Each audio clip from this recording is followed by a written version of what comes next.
on Fox. Come on, Mikey, you got it, man. You got it. You got it. You got it. This is a presentation of Fox Sports, celebrating 10 years of excellence.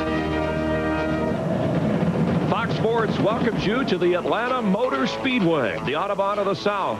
Today at 200 miles an hour, we will see if Matt Kenseth can win 3 in a row, something that hasn't happened in 5 years. If rookie Casey Kane will move up one after back-to-back second-place finishes. What about Bobby Labonte? He's won here more than any other active driver. Will Jeff Gordon, who hasn't won since last fall here in Atlanta, get back into victory lane? And can Dale Earnhardt Jr. leave it in Las Vegas and bounce back from his points tumble? The answers are straight ahead at high speed, only on Fox.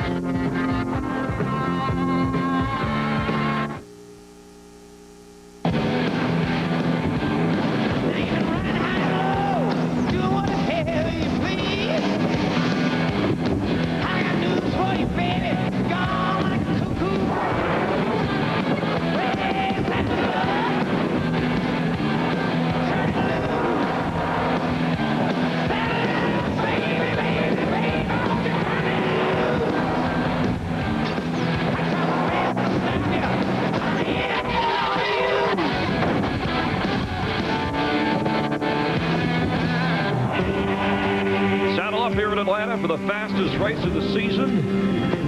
We welcome you back to the Home Depot pre-race show. It's a track that Jimmy Johnson says you scare yourself on. As we welcome you into our corporate headquarters, the Hollywood Hotel, set up near the start-finish line, and the show that goes to where the races are to bring you closer to the action. Hi, for our entire crew, I'm Chris Myers. Thanks for being with us. Welcome to the Home Depot pre-race show on Fox Sports, the place where America gathers every weekend for NASCAR. Ryan Newman on the pole today shares the front row with rookie Brian Vickers, who may have described this track best when he said the driver is on the edge of control, but it's also fun. Speaking of edgy and fun, Darrell Waltrip, Jeff Hammond, nice to have you with us. That's us, baby. I'm telling you. I want to remind the listeners, we have a crawl on the lower part of the screen that gives you the latest information on your favorite driver throughout this show, the race and the day. And by the way, nice job of the truck race, finishing third on Saturday here in Atlanta. My man David Rudiman, I mean, he's going to be a superstar. He's leading. He's fourth in the points. He's leading the rookie standings. Nice job, David. Way to go. And a dramatic finish that we might see today. In fact, 4 times in the Atlanta race, we've had finishes that were finished on the last lap. And do the drivers have fear when they go around this track at 200 miles an hour? Chris, the thing about this joint is you're down in that. You're down in the corner. You got a handful of steering wheel. You're tugging on that steering wheel, and you're thinking all the time, man, I'm doing 170 miles an hour, and that right front tire's over. It's going. And it's an old guy. Please, barking like a dog. Please don't let anything happen, because you know if it does, you are going to knock that wall down, and that's going to hurt. What's that noise again? Okay, all right, gotcha. What you got going on right now, Chris, is a situation where you're traveling 3 miles a minute, folks. As he said, 170 miles through the 7 mile an hour through the corners. You've got to be mentally focused and up on that wheel, because again, hitting those marks, getting down the straightaway like you need to, and you're coming up on your competitors so fast, you've really got to be on it. The slogan here, real racing, real fast, and red-hot Matt Kenseth qualified 30th for today's race. His worst starting position this season, but that doesn't seem to matter, as he's proven with his back-to-back wins.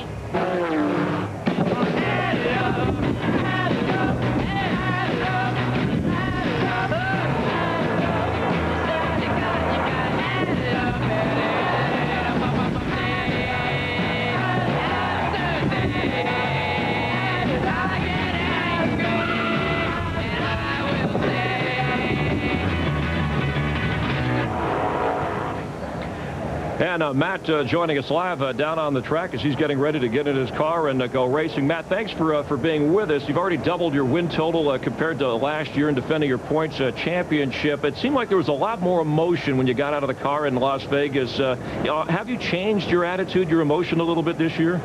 Well, we're all definitely fired up. I mean, with the year we had last year was a great year, and I know the guys are really fired up, you know, with points change and maybe some of the criticism to try to go out and win races and try to win the championship again. So everybody's, you know, I think more excited this year than what I had last year as far as Robbie and myself and the whole DeWalt team. So it feels good to have everybody so pumped up. It feels good to start the year so great. And we've never won 2 straight and started off a year quite that strong. So we were pretty excited last week. Yeah, you know, Matt, this is DW. Probably the thing that we heard all winter long was the change in the point system. And how does that what does that feel like to know that you may have single-handedly be responsible for that? Well, I take a lot of pride in winning the championship last year with my team because so many other great champions have won under that format, you know, yourself included, and Dale Earnhardt and Jeff Gordon, and just a lot of great champions. And I feel really, really honored to be on a list with all the drivers that great. And, you know, from now on, it's going to be different. Well, it might be the guy who ran the best all year over 36 races, but yet, on the other hand, it might not. A guy could come from 10th and be 800 points behind and still, you know, get into that championship at the end of the year. So, you know, I'm really thankful that we were able to win it last year under the format that's worked so good for so many years. Matt, this is Hammond. You guys were so good in 2003, but I talked to a lot of your team members, crew members, and they said this team's better than what it was last year. Is that possible? Well, I think they are. We haven't had any turnover in people, and whenever, you know, this is a people sport like any other sport, and whenever you don't have turnover in people, and all the people are your buddies and your friends, and you know them by name, and they're all working hard, and after the same thing, it makes the guys better. It's the second year for our over-the-wall group being together, and we've seen the last 2 weeks that they're better than what they were last year, and just, you know, everybody's pulling on the same end of the rope. Everybody, you know, knows each other's personality pretty well and communicates well together, and I think that's real important towards success. All right, thanks, Matt, for taking a moment, getting into your car, and good luck today. I will talk to you later on. All right, thanks. Of course, go get him, buddy. Matt gave his crew that pep talk last week. Now, he has said those years of Gordon winning 13 races in one season are gone, but are we talking to a repeat points champion here? Well, I think it's very possible. The only thing I would say to Matt and his team is I'd like to see him step up that qualifying effort. I know that's bothering them too, but you get back there in the eye of that storm week in and week out, and that's the middle of the pack. Sooner or later, that's going to bite you. Need to be up front. He's already off to a better start than Gordon or Earnhardt, who were repeat champions in the past. So I definitely believe he's got a leg up on everybody right now. And Kansas 88-point lead in the Nextel Cup Championship race, the largest margin at this time in the season since Cale Yarborough in the late 70s. Now, in addition to Kenseth, Elliott Sadler surprisingly third, his best point total at this point of the season. And Casey Mears is in the top 10 for the first time in his brief Cup career. As for last week's points leader, Dale Earnhardt Jr. went from first to 7th place. Jr. couldn't leave Las Vegas quick enough last Sunday. He finished the race in 35th place. He was in and out of the garage all afternoon without really a clear explanation. It was a testing week for the driver of the 8 car. Matt Yoakum is down on the track now with Jr. Matt? Chris, after finishing 35th at Vegas, Jr. and the Bud guys penciled in tests at both Bristol and Kentucky, combining for almost 500 laps of testing. And Jr., what were the big things that you guys learned? Well, we just had to get the car driving better because of how bad we run in Vegas. And we're going to Texas after today to test for 2 more days. So just keep testing until we get it right. And just real happy that my team's going to put forth that kind of effort to make sure we get things dialed in. It takes a group effort, and we need to all work hard. And you want to go with a test team possibly too, like a lot of other teams have now? Yeah, I mean, that's where I think this is going. You're going to have test drivers and test teams and another whole set of employees just devoted to that type of thing. And it definitely cuts a lot of corners that a lot of other teams are already cutting. And you know as well as I do, if you don't cut corners, you get behind. And so it's but it doesn't come down to me. It comes down to the people with the money in their pockets. So we'll just have to see how it works out. The first test on the agenda, they will leave here and go to Texas. And Darrell, dust off that helmet, get out the Nike racing shoes. You may have a job still yet here in racing on this side of the fence. All right, thanks, Junior. DW, what do you make of Junior emphasizing testing? Well, the first thing is they're going to call his car that he had in Vegas Shanita. Why is that? She needs a lot of work. Oh, okay. And the other thing is he keeps saying this, and I picked it up last week. I picked it up again today. We need to spend more money. Right. It comes down to money. Getting that test team out there and getting something going. Well, I mean, he dropped out of so fast last week, faster than Howard Dean. But how does a championship team miss that big? Well, it's real simple right now. They underestimated the new tires, and what they had to do, talk to Tony Uri Sr. He said, guys, could not believe how big a change these tires were at Las Vegas, so they had to go back to the drawing board, and he really believes they're on top of it right now. They're working very hard, and they're not going to quit working until they fix it. So that's how you win championships. Speaking of championship teams, Bobby Labonte only a 6-pack of victories here, starting 10th today, and so what a perfect time for our Get to Know You choice game, 10 laps with.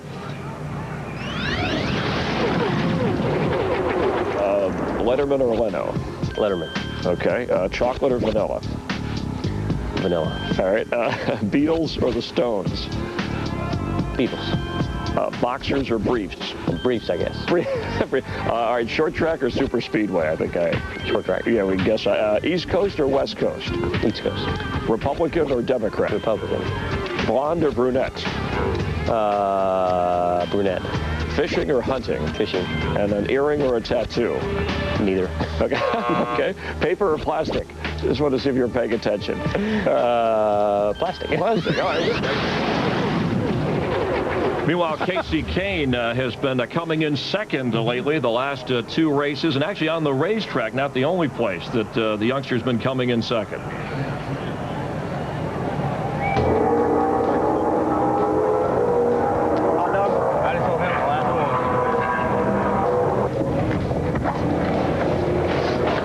Excuse me. What, second again? I hope you win tomorrow. Hey, how are you? Good. Casey, you would have been my second choice. That's never happened to you. Hey, boy, you get that victory late, everybody's all over you, right? He's a guy who will. He said, "I never expected this soon," but he's tired of finishing second. Oh yeah, he'll get. Right now it's cool, as they like to say. He won't be too dissatisfied with that. But sooner or later, he's going to start wanting to win. I see a lot of chemistry between he and Ray. Looks like Jeff Gordon and Ray a few years ago. All right, let's go trackside for the opening ceremonies as we get ready to go racing here in Hotlanta.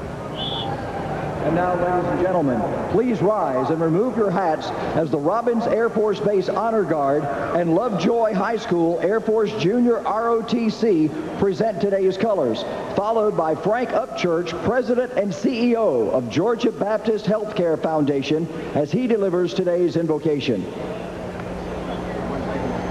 Our Heavenly Father, we thank you so much for the opportunities we have. We ask today that you'll bless our country, bless our friends in Spain, and be with them in this time. Be with our military and those who protect us in foreign soils. We thank you for this facility, for those who make it a place to be. And we ask now your safety upon the drivers and their crews and their families, giving us strength in all we do. Amen. Please remain standing as the U.S. Army 82nd Airborne Division All-American Chorus from Fort Bragg, North Carolina, performs today's national anthem. Oh, say, can you see by the dawn's early light what so proudly we hailed at the twilight's last gleaming, whose broad stripes and bright stars through the o'er the ramparts we watched, were so gallantly streaming, and the rocket's red glare, the bombs bursting in air, gave proof through the night that our flag was still there.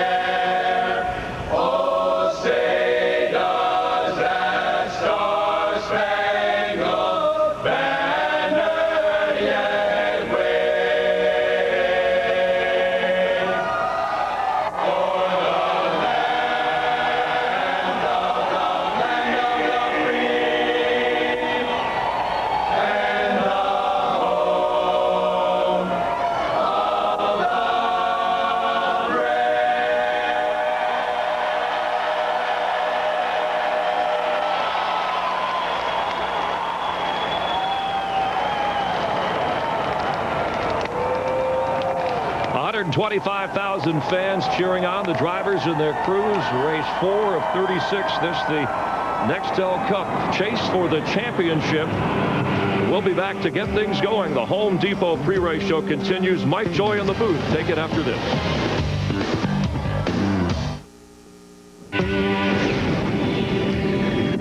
Welcome back to the Home Depot pre-race show, brought to you by the Home Depot, NASCAR's home improvement warehouse. Atlanta Motor Speedway's grandstand filling in as we close in on the start of today's race. Let's go down to the starting grid. Jeannie Zelasco. Well, 5 500 miles makes this more like an Ironman, and 9 engines, 9 failed the endurance test last March. One of those belonged to the 48 team of Jimmy Johnson. They had one of the fastest cars, but they weren't around for the checkered flag. You better believe it was top of mind this weekend. It's one of the reasons they ran the fewest laps during happy hour. This team is determined to get back to the top 10. Mike? Thanks, Jeannie. Hi, everybody. And again, welcome to Atlanta. Mike Joy with Larry McReynolds. You'll see our starting lineup for today's race across the bottom of the screen as we continue to bring you information and insight.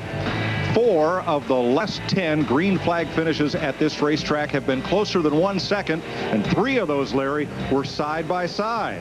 Last week, we had comers and goers in the field. Today, it looks like a game of hits or misses. Well, that's it. And I mean, this racetrack is different from what it was in yesterday's practice. And again, we keep talking about this, the shorter rear spoiler, the different tire configuration. It's like the band of a good handling car has narrowed up. These guys will have to make adjustments to these race cars all day long because this racetrack is going to constantly change. But I think the big question, can Matt Kenseth do it again? Can he come from 30th? The biggest obstacle will be the man up in 10th, who has a third of his career wins here, Bobby Labonte.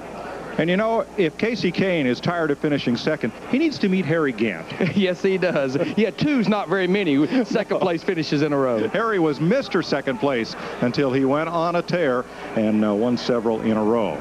They've been racing here since 1960, 89 Cup races, 37 different winners, but a lot of very close finishes. Once again, let's go trackside. And now let's welcome a true golf legend, Arnold Palmer, as he delivers the most famous words in motorsports. Gentlemen, start your engines.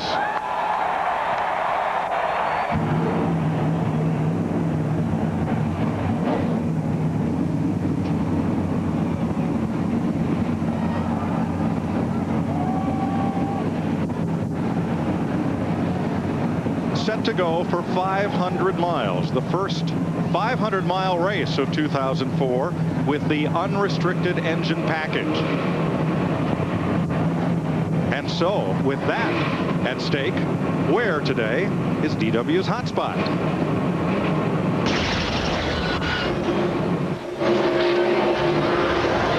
You know, folks, every week we're going to find the trouble spot, the hot spot on the racetrack, DW's hot spot. And today, it's over here in turn 2, the crack in the track.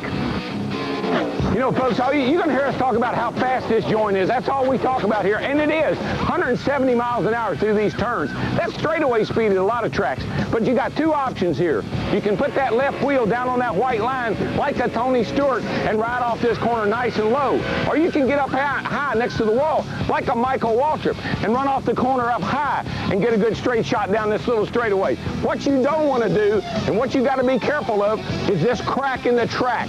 There's sealer here. You're coming off the corner, you got a handful of steering wheel, you're running 170 mile an hour, you hit this crack, you hit this sealer, your car washes out. It wants to slide up the hill. You got somebody coming by you on the outside, you make contact. When you make contact, what happens? Big boom. Big booms and big finishes. And what always happens over there, a 1-car problem becomes normally a 3, 4, 5 or multi-car problem. That's CW's hotspot. Singular Wireless and Fox Sports team up to bring NASCAR fans a chance to win a VIP trip for 2 to the 400 at Daytona this July. The winner becomes the virtual crew chief of Team Singular, meets Robbie Gordon and Richard Childress, and takes the Richard Petty driving experience. Stay tuned for the Singular virtual crew chief questions in today's race. Answer the questions on your Singular wireless phones or go to foxsports.com. Like sand through an hourglass and a wedge being adjusted ever so slightly, so are the races of our season. Previously seen on As the Wheel Turns. Photo finish. Matthew Scores his 9th career victory. Yay! Matt! Never in our imagination did we expect to see the very same 1-2 finish in consecutive episodes. Casey Kane comes home second again. Young and reckless Ryan Newman will have the pole in Atlanta 3 straight years. Oh my. And with rookie Brian Vickers, are we set for another sensational rookie finish? We made you wait. We made you wonder. Until now. The television novel that tells the story of As the Wheel Turns. Just can't wait for next week, can you? Welcome to NASCAR on Fox. Today's telecast of the Golden Corral 500, presented by Gillette Mach 3 Turbo. Budweiser, official beer of NASCAR and proud sponsor of the Bud Pole Award. Ryan Newman's picture emblazoned right up there. It's his 20th career pole, the second fastest driver in history in his career to reach that mark. And he, of course, goes to the Bud Shootout, as since 1979, Anheuser-Busch has awarded more than $8 million as title sponsor of NASCAR's Pole Award program. There, Newman leads the grid as it crawls across the bottom of the screen. The cars crawl across the start-finish line at pace lap speed, and we go to Steve Burns. Hey, Mike, we heard DW say that Tony Stewart can drive that number 20 car at the bottom of the racetrack. Now, we typically hear drivers talk about the entrance to a turn, the middle, and the backside. But Tony Stewart takes that a step further. He talks about the turns in increments at the apex, and that's why he is so good here at Atlanta. Dick Berggren. On Friday, Bakersfield, California's Casey Mears celebrated his 26th birthday right here at the racetrack. But he's got so much more to celebrate than just that birthday. Last weekend in Las Vegas, he scored his career best ever Nextel Cup finish. And in every practice session here, he has been in the top 5. I talked to him this morning. He's very confident of another career best finish. What do you think, guys? You going to do it? Yeah. All right. Matt Yoakum. Dick, all eyes have been on young Casey Kane. The last 2 races, 2 second-place finishes. Maybe today will be the day he rolls off from the 12th position. His crew chief, Tom Baldwin Jr., told me a small air pressure adjustment from the end of final practice to this morning. The car near perfect. Owner Ray Abraham is trying to take away a lot of the attention and keep Casey's focus on the race car. It's worked well so far, guys. A lot of focus on those young Caseys, but Darrell, the race is here. Have traditionally gone to veteran drivers. This track is so fast. It's a kind of catch your heartbeat kind of race. Yeah, you can wear yourself out. You can wear your equipment out here. It's 500 miles. It's very physical. You've got to save a little something for the end. That's why we have these exciting finishes year in and year out. Larry, we talked about hits and misses. If you miss the setup, can you get there? Yeah, I mean, this race is known for long green runs, and that's the big problem. A lot of times you don't get a lot of opportunities to adjust on that car, so the hopes are you're close when it starts, and you can tune on it as you get those cautions and are able to make those pit stops. Some of these pit crews participating in the McDonald's Drive-Thru Championship. The crew with the fastest pit time cumulatively for the day wins $20,000, as Jimmy Fennick did last week. And the crew with the fastest cumulative season-long pit time gets $200 grand.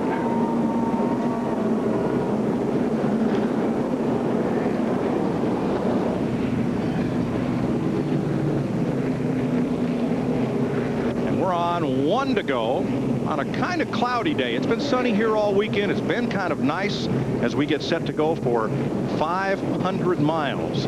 This will be one we watch all day long, this pit window right here. And that number keeps shrinking, Darrell. Yeah, they keep tightening the fuel cell roofs, the capacity of the fuel cells, but the biggest thing is the gears these guys are pulling. I mean, they're turning these motors 9,600 RPMs. That's the reason the guy that's most nervous down there is the engine tuner. Yeah, the harder they work the engine, the more RPM they turn, the harder they work that engine, the more fuel it's going to consume.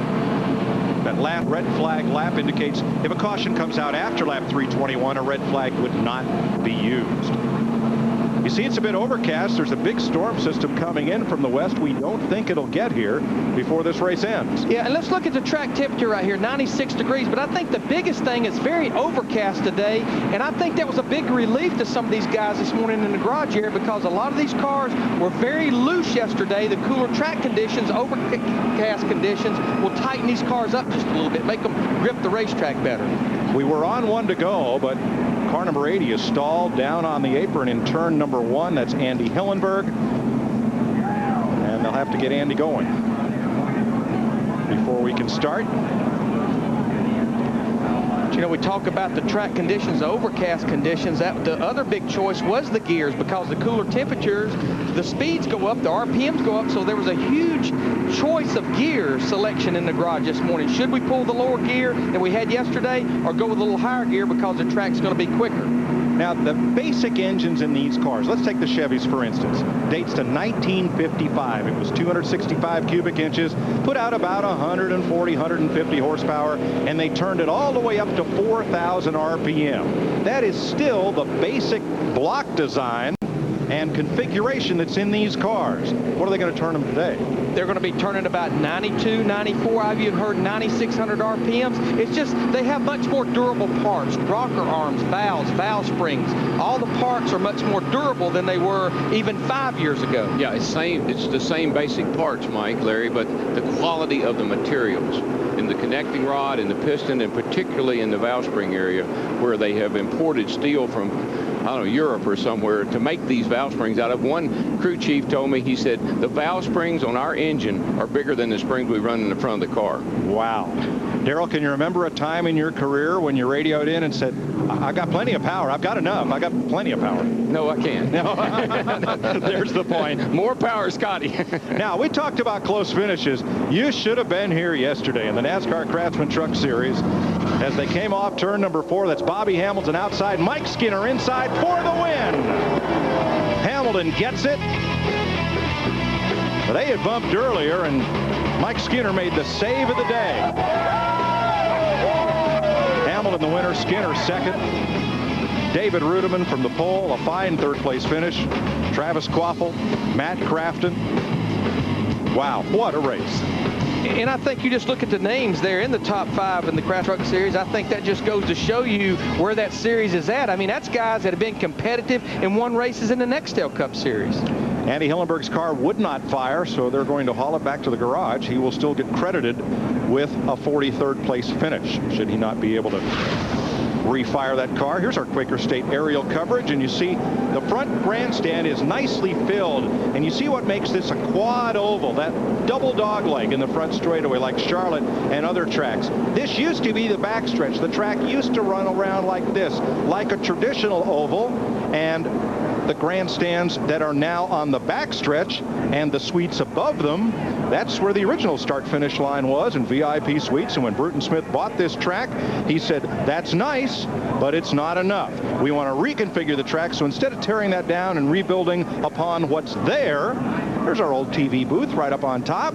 They said, let's leave it there and change the whole racetrack and make the backstretch the front stretch, build condos, build suites. Wow.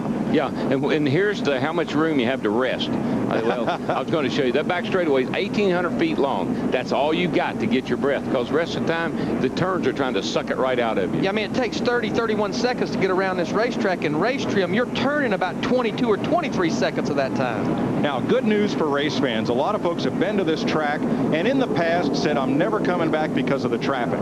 There's a brand new multi-lane highway being built from I-75 right to the back door of the Speedway, and they hope to have it completed for this October's race, and that should take care of all the prior traffic problems here. And the governor Thursday said they're going to name that Bruton Smith Parkway. I think that's appropriate. There's 125,000 plus seats here, so a lot of seats, a lot of people, including Arnold Palmer. Looks pretty good in brown. Yes, he does. Make his 50th start in the Masters here in a couple of weeks. Well, DW coming off turn 4, 200 miles an hour racing. Reach up there and pull them belts tight one more time. They are definitely going to get on with the program today. Here they come down, green flag out. Boogity, boogity, boogity, boys. Let's go racing.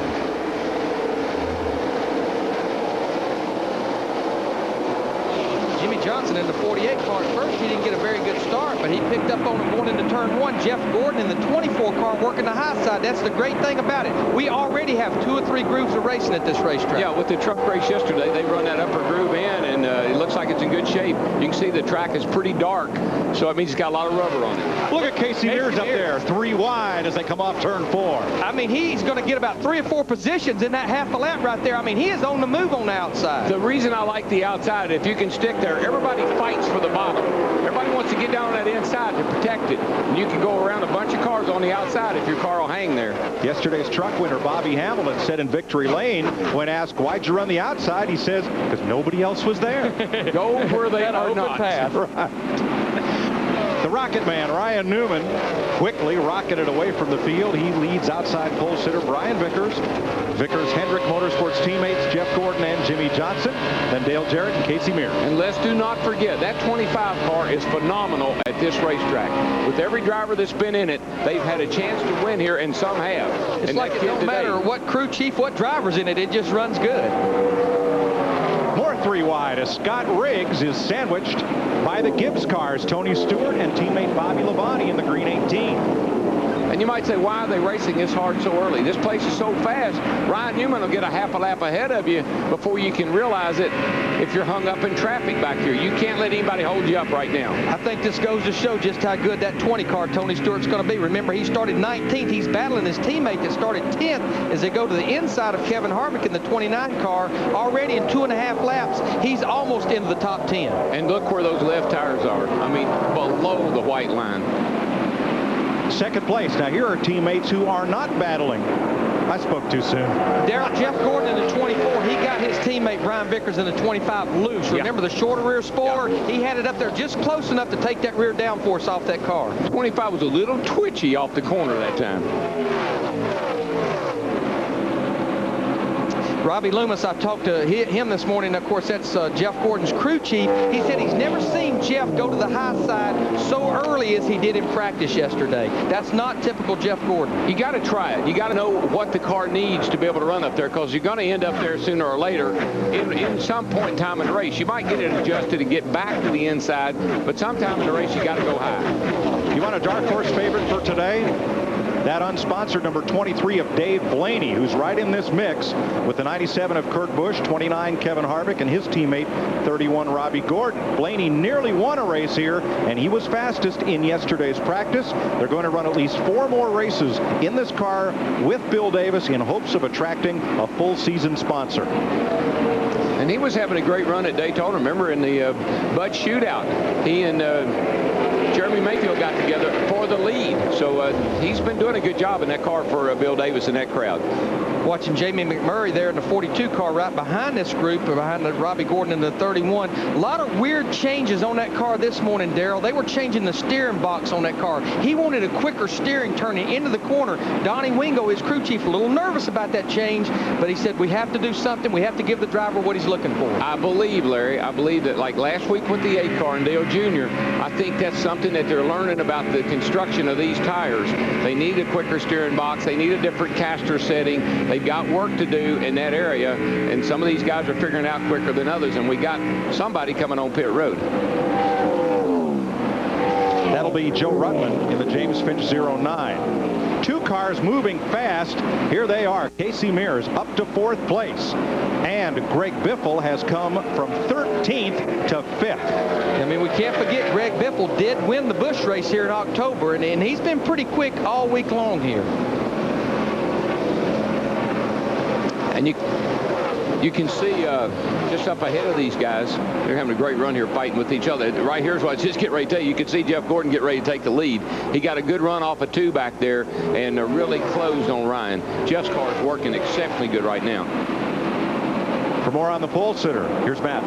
As Jeff Gordon dips on the inside to try to take that lead, and does, from Ryan Newman. On lap 2, Newman said the car is great, Matt. I really like it. And now he says the car is now, just like it was in the final practice session, Zini, a tick on the free side.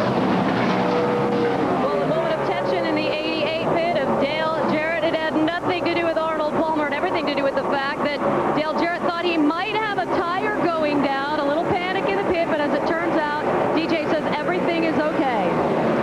Do not adjust your set. That car is green today, Steve. Well, Mike, we were talking about how Tony Stewart is coming to the front and how much attention he places on getting his car to turn in the corners. His crew members told me this morning that's because Tony Stewart loves to run on dirt where loose and sideways is fast. Tony Stewart has come from 19th to 8th. Now, is he talking about the car being loose or fast, or the driver being loose and fast? Because he is loose right now and going to the front. And Dale Earnhardt Jr. started 7th and runs right there. behind Brian Vickers. He was pretty happy with his car in yesterday's practice. You know, they made a few adjustments on this morning because of the conditions changing, but pretty happy, much happier than he was a week ago at Las Vegas. Another car we're going to be watching, though, closely, Rusty Wallace in that 2 car, brand new race car, untested. He was kind of bouncing high yesterday. He was pretty happy. He's never led a lap on this configuration since 1997. He'd like to change that today.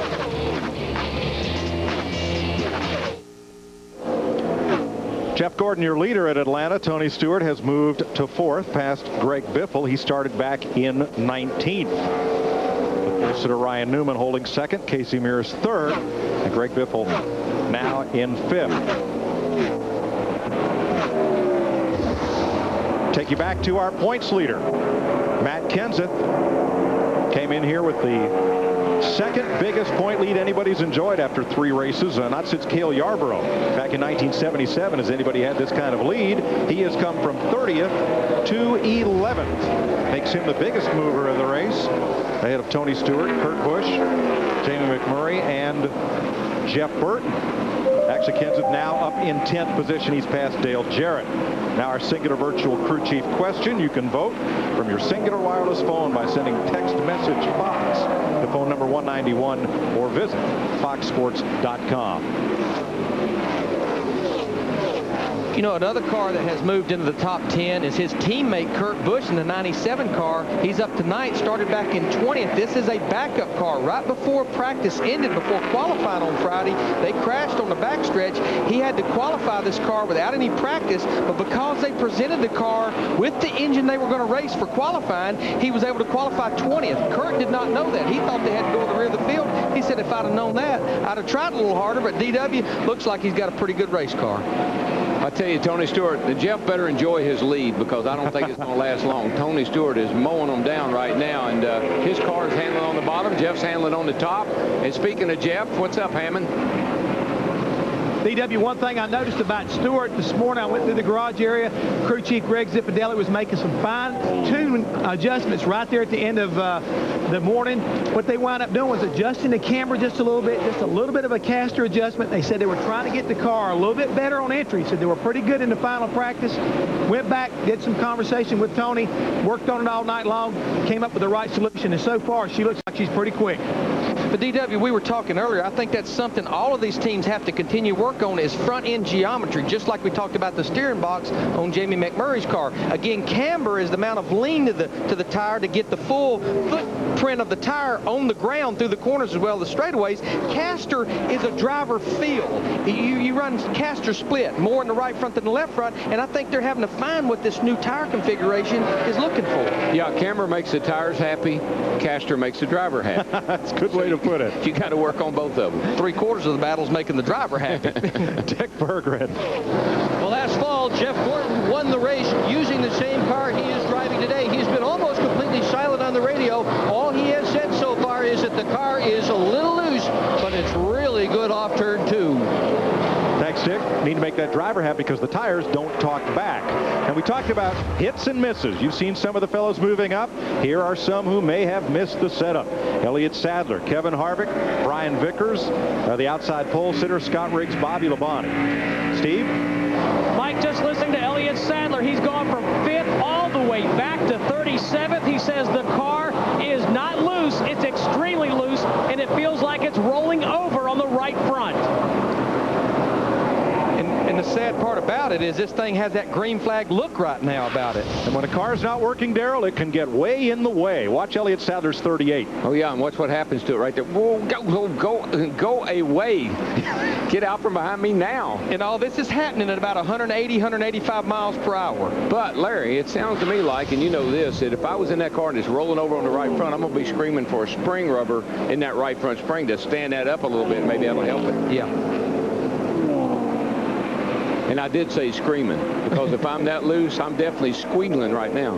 Mr. Newman, Mr. Stewart on line 1. This is for second place. And Ryan Newman's running about the middle of the racetrack in the 12 car. Tony Stewart, watch here going off into 1 and 2. I'm sure he'll take that thing right to the bottom of the racetrack. He actually was about a lane up behind Ryan Newman, but he's really been hugging the white line down in 3 and 4. probably haven't, Larry, when you catch up, I know these guys, we're not hearing arrow push with that smaller rear spoiler, but the car in front of you here, you don't get a lot of draft, but at 180, 90 miles an hour, it is going to affect your car some. So he has to find the place where he can set him up and pass him. That time, Tony Stewart in the 20 and 3 and 4, he was right around the bottom. Ryan Newman running about the middle of the racetrack. Yeah, yesterday the high line in 1 and 2 was good, and the low line in 3 and 4 was good, and so you kind of play with that to see what works.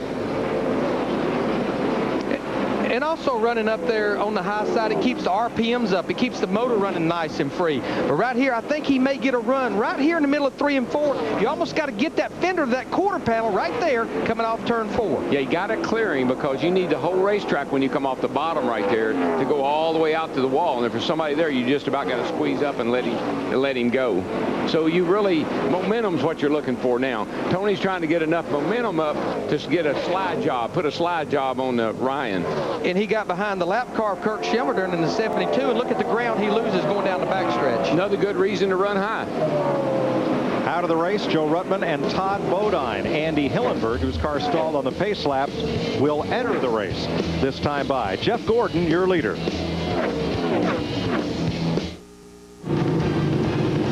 The Golden Corral 500 on Fox is presented by Gillette Mach 3 Turbo Champion, the only razor used by the Gillette Young Guns. And brought to you by the Home Depot, NASCAR's home improvement warehouse.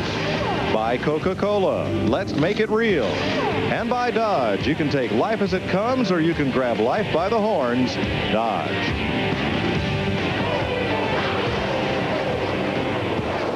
"34 laps complete. Jeff Gordon, your leader. Second place, Tony Stewart, working his way underneath Ryan Newman. And 2X open wheelers duking it out for second here. Stewart prevails. Watch Craig Biffle against two really good cars, Rusty Wallace and Jimmy Johnson. Yeah, Rusty kind of slid up in front of Jimmy there, and when he did, he probably messed them both up. And Biffle was wide open. Took full advantage of the situation. Gordon, our leader. You see Greg Biffle there in 5th, and now he's going to have a time holding off his Roush Ford stablemate, the Nextel Cup point leader, Matt Kenseth. Matt Kenseth in his 17 car. He's been getting about a car a lap here for the last few laps. He's on his teammate right now, Greg Biffle, in the 16 car.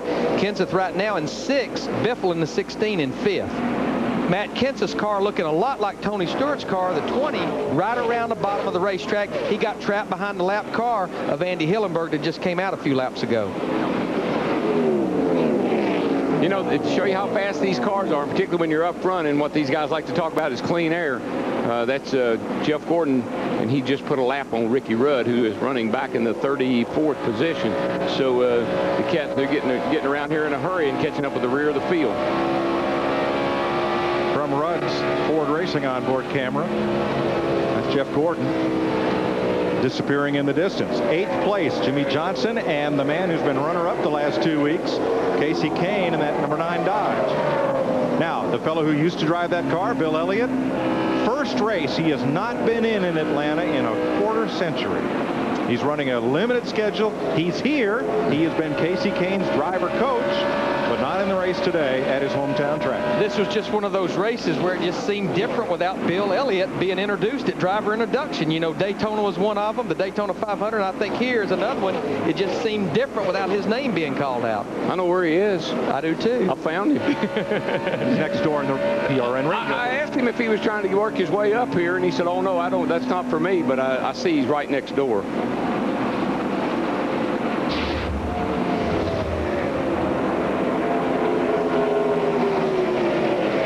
See Kurt Busch in the 97 car. He's pulling right up behind Casey Kane in the 9, Jimmy Johnson in the 48. A lot like his teammate Matt Kenseth, he's running right around the bottom of the racetrack. Like all the Roush cars are working good on the bottom, and he can put his foot in it and he can just stay in it. So he goes by Dale Earnhardt Jr. right now. That was a battle for 10th. Now right behind them is Jamie McMurray in 12th place. Half a dozen Dodges in the top dozen of this race at 40 laps. Matt? McMurray on the move, started the day in 22nd. Jamie will tell you that he and crew chief Donnie Wingo have great chemistry. Jamie will start a sentence, Donnie will finish it. He said, though, you tend to raise your expectations celebration when you run well. 2 straight top 5s, but they've struggled all weekend. He sat down last night, took out a sheet of paper, made a list of 11 things, including that steering box that Larry Mack talked about, and said, this is what we need to do to fix our race car. This morning they compared their sheets, almost identical, except for that steering box. Jamie said that if we don't run well, it's not going to be because of the steering box. Even if it is, I'm not going to give Donnie that we should have fixed that. Right now, the car a little free from the center off, but he is on the move, Jeannie. Well, we talked a little bit earlier about Kurt Busch making the engine change this weekend. There was a scare for the 25 of Brian Vickers on Saturday. An oil shower caused by a broken drive shaft right at the end of the early morning practice session. It punctured the oil tank. The good news was the engine was okay, so they left it alone because he wanted to start second. NASCAR gave him a little extra time to work on the car on Saturday and again this morning, but they can't wait for a break to work on the car again, complaining that the car is still very, very, very loose as we watch him drop down the speed charts. Dick? Kevin Harvick had a great start to his Cup career here in March of 2001. He won his first ever start, then finished 3rd that November. But today, he's having a tough day. He started in 8th position. He is on pit road right now. The problem with the car, tight, very tight. They've got to fix it so he can drive it. Let's explain the timing of this pit stop, Darrell, why he would stop right now. Well, based on what I saw yesterday in the truck race, plus he just went a lap down, so he might as well come to pit road, get some tires, and hopefully make that back up. But what I saw in the truck race yesterday, at about 50, 55 laps, the right rears were gone. And so he probably is not too far away from making his normal pit stop, but the timing was right. He got lapped, come to the pits. Yeah, I think these teams are about 10 or 12 laps away from that green flag stop. Now, what Kevin Harvick and that group really needs is to make this full cycle of green flag stops and not get trapped by a caution. The man who just turned the fastest lap of the race thus far, Casey at the bat. The 23-year-old phenom who's finished second 2 weeks in a row, Casey Kane. 44 laps complete in the Golden Corral 500 presented by Gillette Mach 3 Turbo.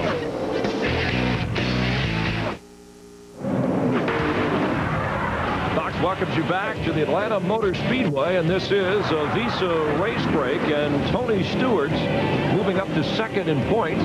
Making his move here, Jeff Hammond, working the inside of the track. He has definitely been running that low line and making it work. He's putting a lot of guys down a lap and working his way up through traffic. He's really looking strong. Moved up from 6th to 2nd in points after the Las Vegas race. Here holding off Ryan Newman. And moments ago, after Jeff Gordon had the lead, then Tony Stewart took the lead from Jeff Gordon, passing him on lap 46, and at the moment, Tony Stewart leading Jeff Gordon on lap 51. And the thing is, right now, Chris, you notice he's down on that white line while the 24 car is up on the high side. A couple of other things worth pointing out. Casey Kane, who started 12th, the rookie, all the way up to 4th, and Matt Kenseth, who qualified 30th, up and back between the 8 and 6 spot, currently sliding at 10. Chris, one of the things right now that's real interesting, teammates right here, Bobby Labonte on the high side, you see leader Tony Stewart right now getting ready to put him down a lap. Undoubtedly, they do not have the same setup under both these cars. And of course, both Joe Gibbs cars, and Bobby Labonte, 6-time winner here, no driver active, has one more. This has been a Visa race break. Let's check in with Steve Burns for more on Bobby Labonte. Steve? Well, Chris, Bobby Labonte, as much success as he's had at this racetrack, says, I just can't get comfortable. I'm tight in the middle, and I'm loose on the exit of the corners. We go upstairs to Mike Joy. Thanks, Steve. And that is a huge surprise that Labonte, who has won here 5 times since this track was reconfigured, should go a lap down this early. He hadn't gone a lap down yet, and it hadn't been, I mean, Tony's right there all over him, and he might get him right here, looks like, but Bobby has put up a valiant effort to keep him from getting by, and you see, he's fighting right back out on the outside. Brian Vickers in the 25 car, he comes to pit road, gets his 4 tires. Again, these guys, as they go a lap down, what they're doing, they're going ahead and make their pit stop. As we see Casey Kane in the 9 car was running in 4th position. He comes to get his 4 tires. What we're seeing on the left of the screen is, I think, the first indication we've seen this season of true team racing. Tony Stewart, the fastest car on the racetrack. He doesn't want to put his teammate a lap down if he can help it. Matt is in Casey Kane's pit.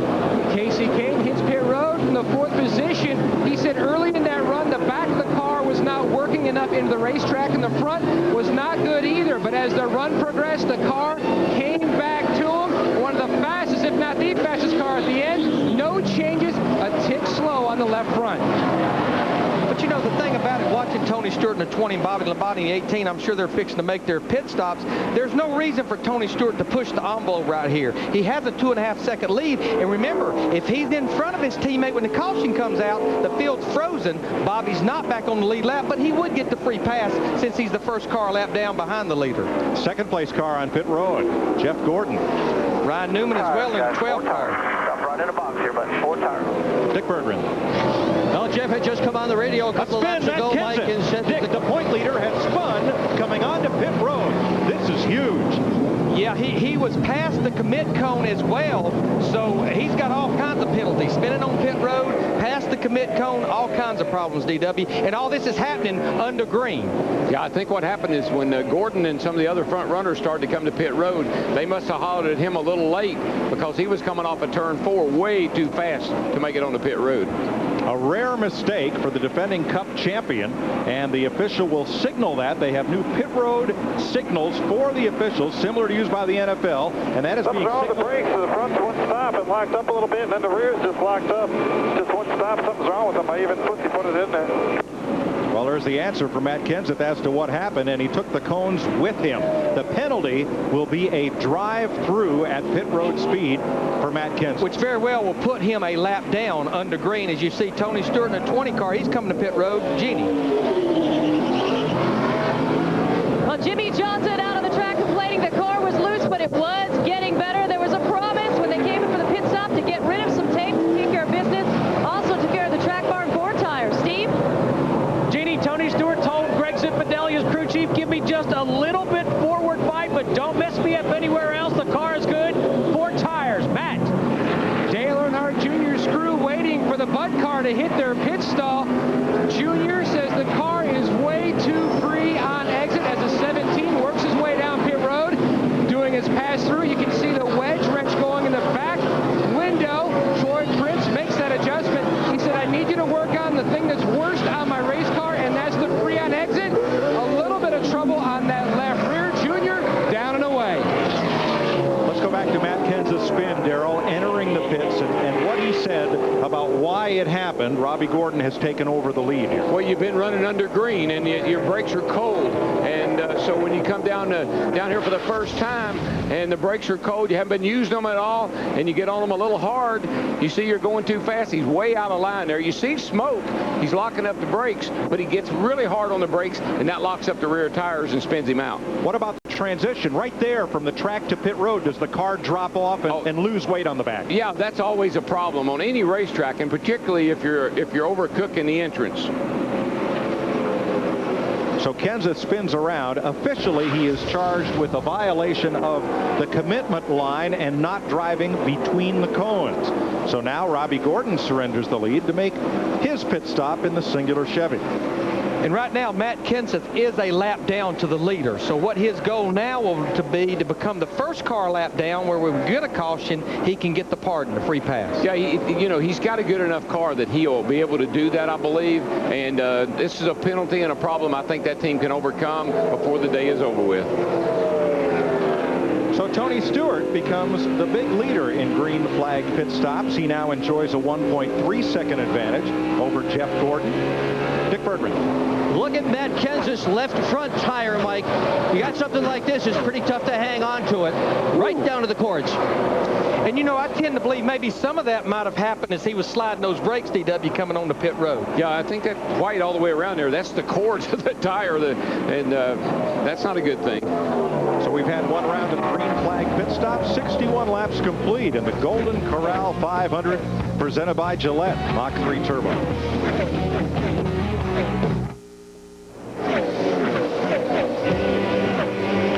The Golden Corral 500 on Fox presented by Gillette Mach 3 Turbo is brought to you by Budweiser. It's time for a fresh one. Grab a Budweiser. The race is on.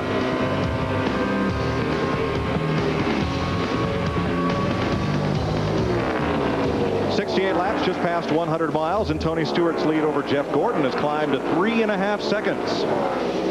He's gained about 2 seconds, or put about 2 more seconds on Jeff Gordon in the 24 in about 4 or 5 laps. Well, there's no question. If your car will hook the bottom like his is, that's the shortest way around. You're going to make up a lot of time, but he seems to be the only one that can consistently hang the left wheels on that white line. Casey Kane remains 1 second behind Gordon. Greg Biffle another 2 seconds back with Ryan Newman.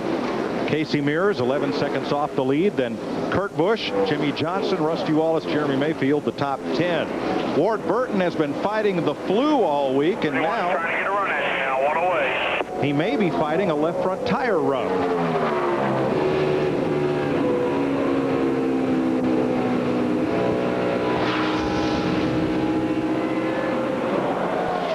Yeah, it's a little bit bumpy. You can see those dark spots in the racetrack. Those are little bumps in the racetrack, little dips in the racetrack. When that car goes through there, it has such a soft left front spring, and you got so much rebound pulling down on the body of that car to hold the nose down. It's sucking the tire up in the fender. And as we see, it's not rubbing now. That was right after a pit stop when they have the air pressures down, and that's when it's more prone to rub. It's before the air pressures gain. I'm sorry, Mike. It's annoying. I mean, it rubs and it kind of wants to jerk the wheel out of your hand, but you hang on to it and it'll come over. It'll come around. At least that's what Hammond always said. Just hang on to it. It'll come around. Stewart, the leader. Jeff Gordon, Casey Kane, Greg Biffle, and Ryan Newman, who started this race from the pole. His 20th career pole is 5th. Matt? Newman's car was good early on, but then he developed a loose condition, and then it went loose and tight. So his team, led by Matt Borland, they made an air pressure adjustment on the left side tires to help the tightness in the center of the corner, and they made a wedge adjustment on their stop back on lap 57 to help the loose on exit. 3 times he's won from the pole. Today, they needed a little more work to go for number 4. You know, guys, we talked in the opening about hit and miss and not having many opportunities to adjust on your race car, especially if it's way off. I mean, Tony Stewart in the 20, he just put Michael Waltrip in the 15 and Jeff Green in the 43 a lap down. That was the 19th and 20th place cars. He's already in less than 75 laps put half this field a lap down. No opportunities to catch up or make your cars better. We've been caution-free through the first 73 laps. Now, Dick Berger and Jeff Gordon continues to lose ground to the race leader, Tony Stewart, but he has a firm hold on second for the moment. Yeah, he does indeed, Mike, but he has twice called on the radio and said that his race car is loose. And I did look at the 4 tires that came off his car after the pit stop. And the right rear on that car was almost down to the cords. There were a couple of places around the tire where I could just see if he didn't have much more, he could have run on that right rear tire. Thanks, Dick. Jeff Gordon's about to get busy because Casey Kane is coming. Can you believe, Darrell, what this young fella has done in a Nextel Cup career and Winston Cup last year career that includes only a handful of career starts? No, and this could be a really big day for him. He could run second to somebody besides Matt Kenseth. I still think he needs to meet Harry Gant if he's tired of second place. Nothing wrong with second right now. Just keep doing it. But what Ray Abraham has been telling people, this kid reminds him of another kid that he hooked up with about 12 years ago. And in fact, that kid right now is running second, Jeff Gordon, in the 24 car.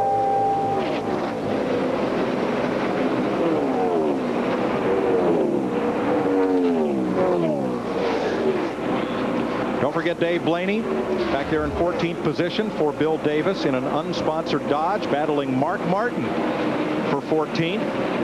Our apologies to Mark after a fine finish last week. We had hoped to interview all the top 5, but had to leave the air before we were able to get to him. So sorry, Mark. Great run, and looks like he's picking up right where he left off last week in Las Vegas. You know, we keep talking about this aero package that we have this year, the smaller rear blade, and what's it going to do to the cars. I just saw Tony Stewart get up under Joe Nemechek. I think Joe would probably wish he had that 3/4 of an inch back on that rear spoiler, because Tony got right up under the back of him, and watch this. He goes down into turn 3, puts the nose right up under the back of Joe. Now watch back. Look at Joe's car. Just the back end comes around, up the hill he goes. And all you're doing is hanging on. For dear life. And he's saying, call Tony and tell him I'll get out of the way next time. Don't do that anymore. Casey Kane trying so hard to catch Jeff Gordon, and I believe he brushed the wall last time out of turn 4. Yeah, I mean, I know next week we're going to the racetrack that will reach out and grab you, but I think what happens, you think you're in a rhythm here, Darrell, and your car's feeling good, and all of a sudden it just kind of jumps sideways on you on the exit of the corner. You talked about your hot spot in turn 2. It can actually happen in turn 4, too. Yeah, turn 4, you got a lot of speed through turns 3 and 4 because you're running out into the turn opens up for you, and you really come off a turn high or low, whichever way, and you just run out there and run out of racetrack.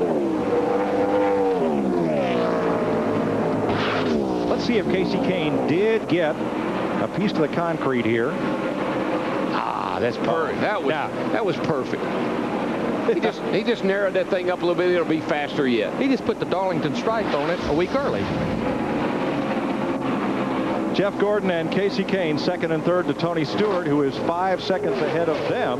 Greg Biffle, 2.5 seconds back of his duo, then Ryan Newman and Casey Mears. 79 laps complete in the Golden Corral 500.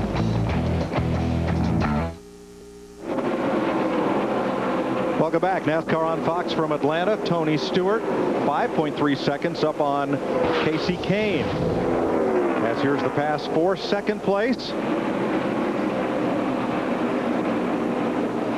Casey Kane underneath Jeff Gordon.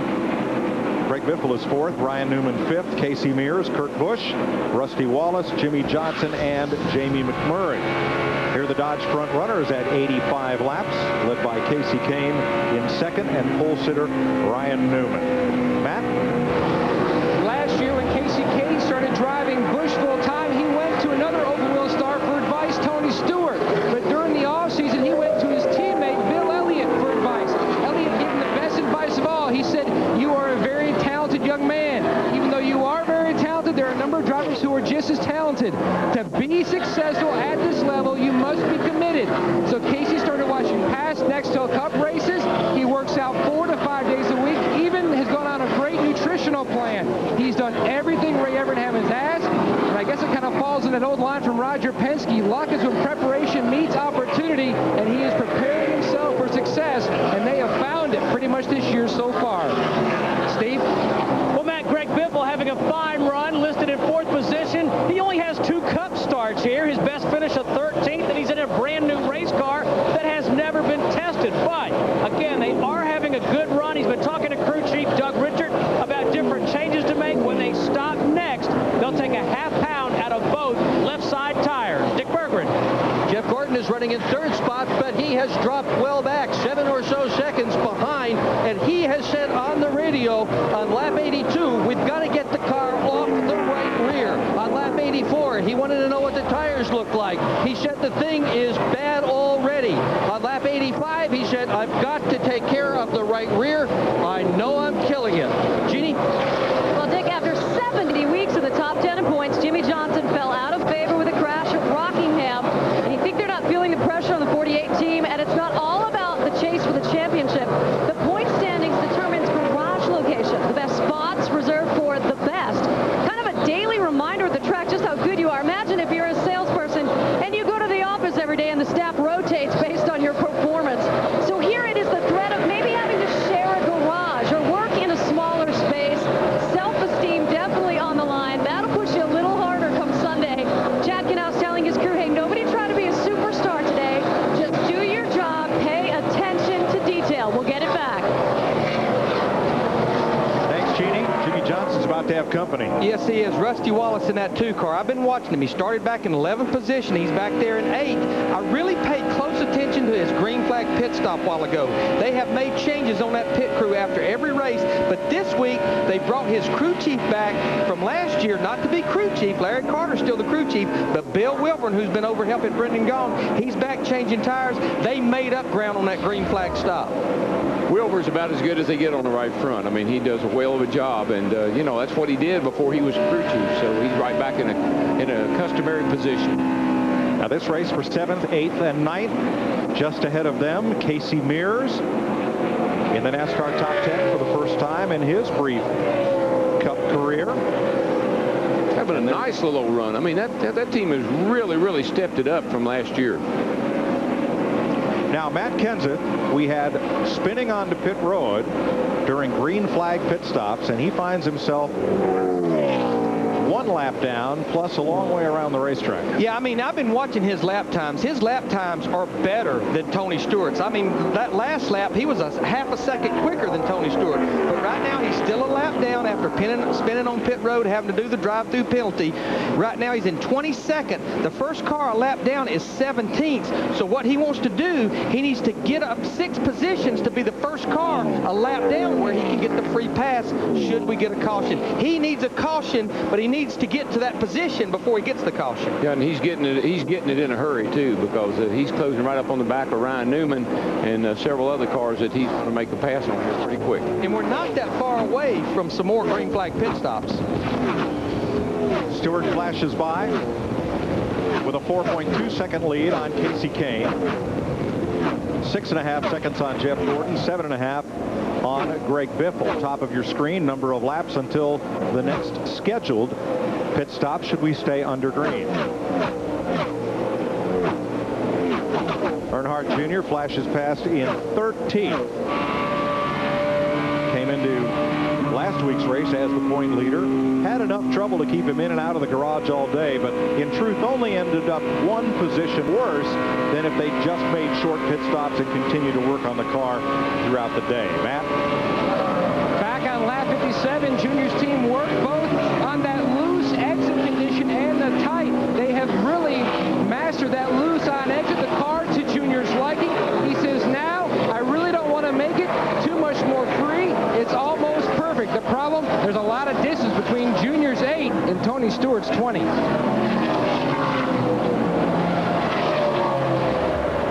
And I tell you, that 8 car, Dale Earnhardt Jr., they had a very eventful week, but the problem is Dale Earnhardt Jr. is only about 7 to 8 seconds from being lapped. Tony Stewart, the 20 car, he is the leader as he just goes by Ricky Rudd again. But Dale Earnhardt Jr. in that group, not only did they try to go to Kentucky to figure out what their woes were at Las Vegas, they went to Bristol and tested for 2 days, had a great test.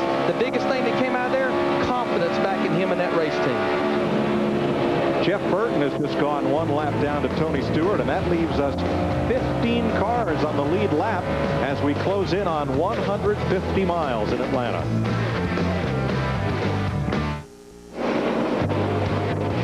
Tony Stewart with a 3.4 second lead. He leads the list of the Koch family of drivers in this race. 15 cars on the lead lap. We've been caution free through 150 miles. Now Elliott Sadler has made a second pit stop, bolted on 4 new tires, and he rockets past Stewart.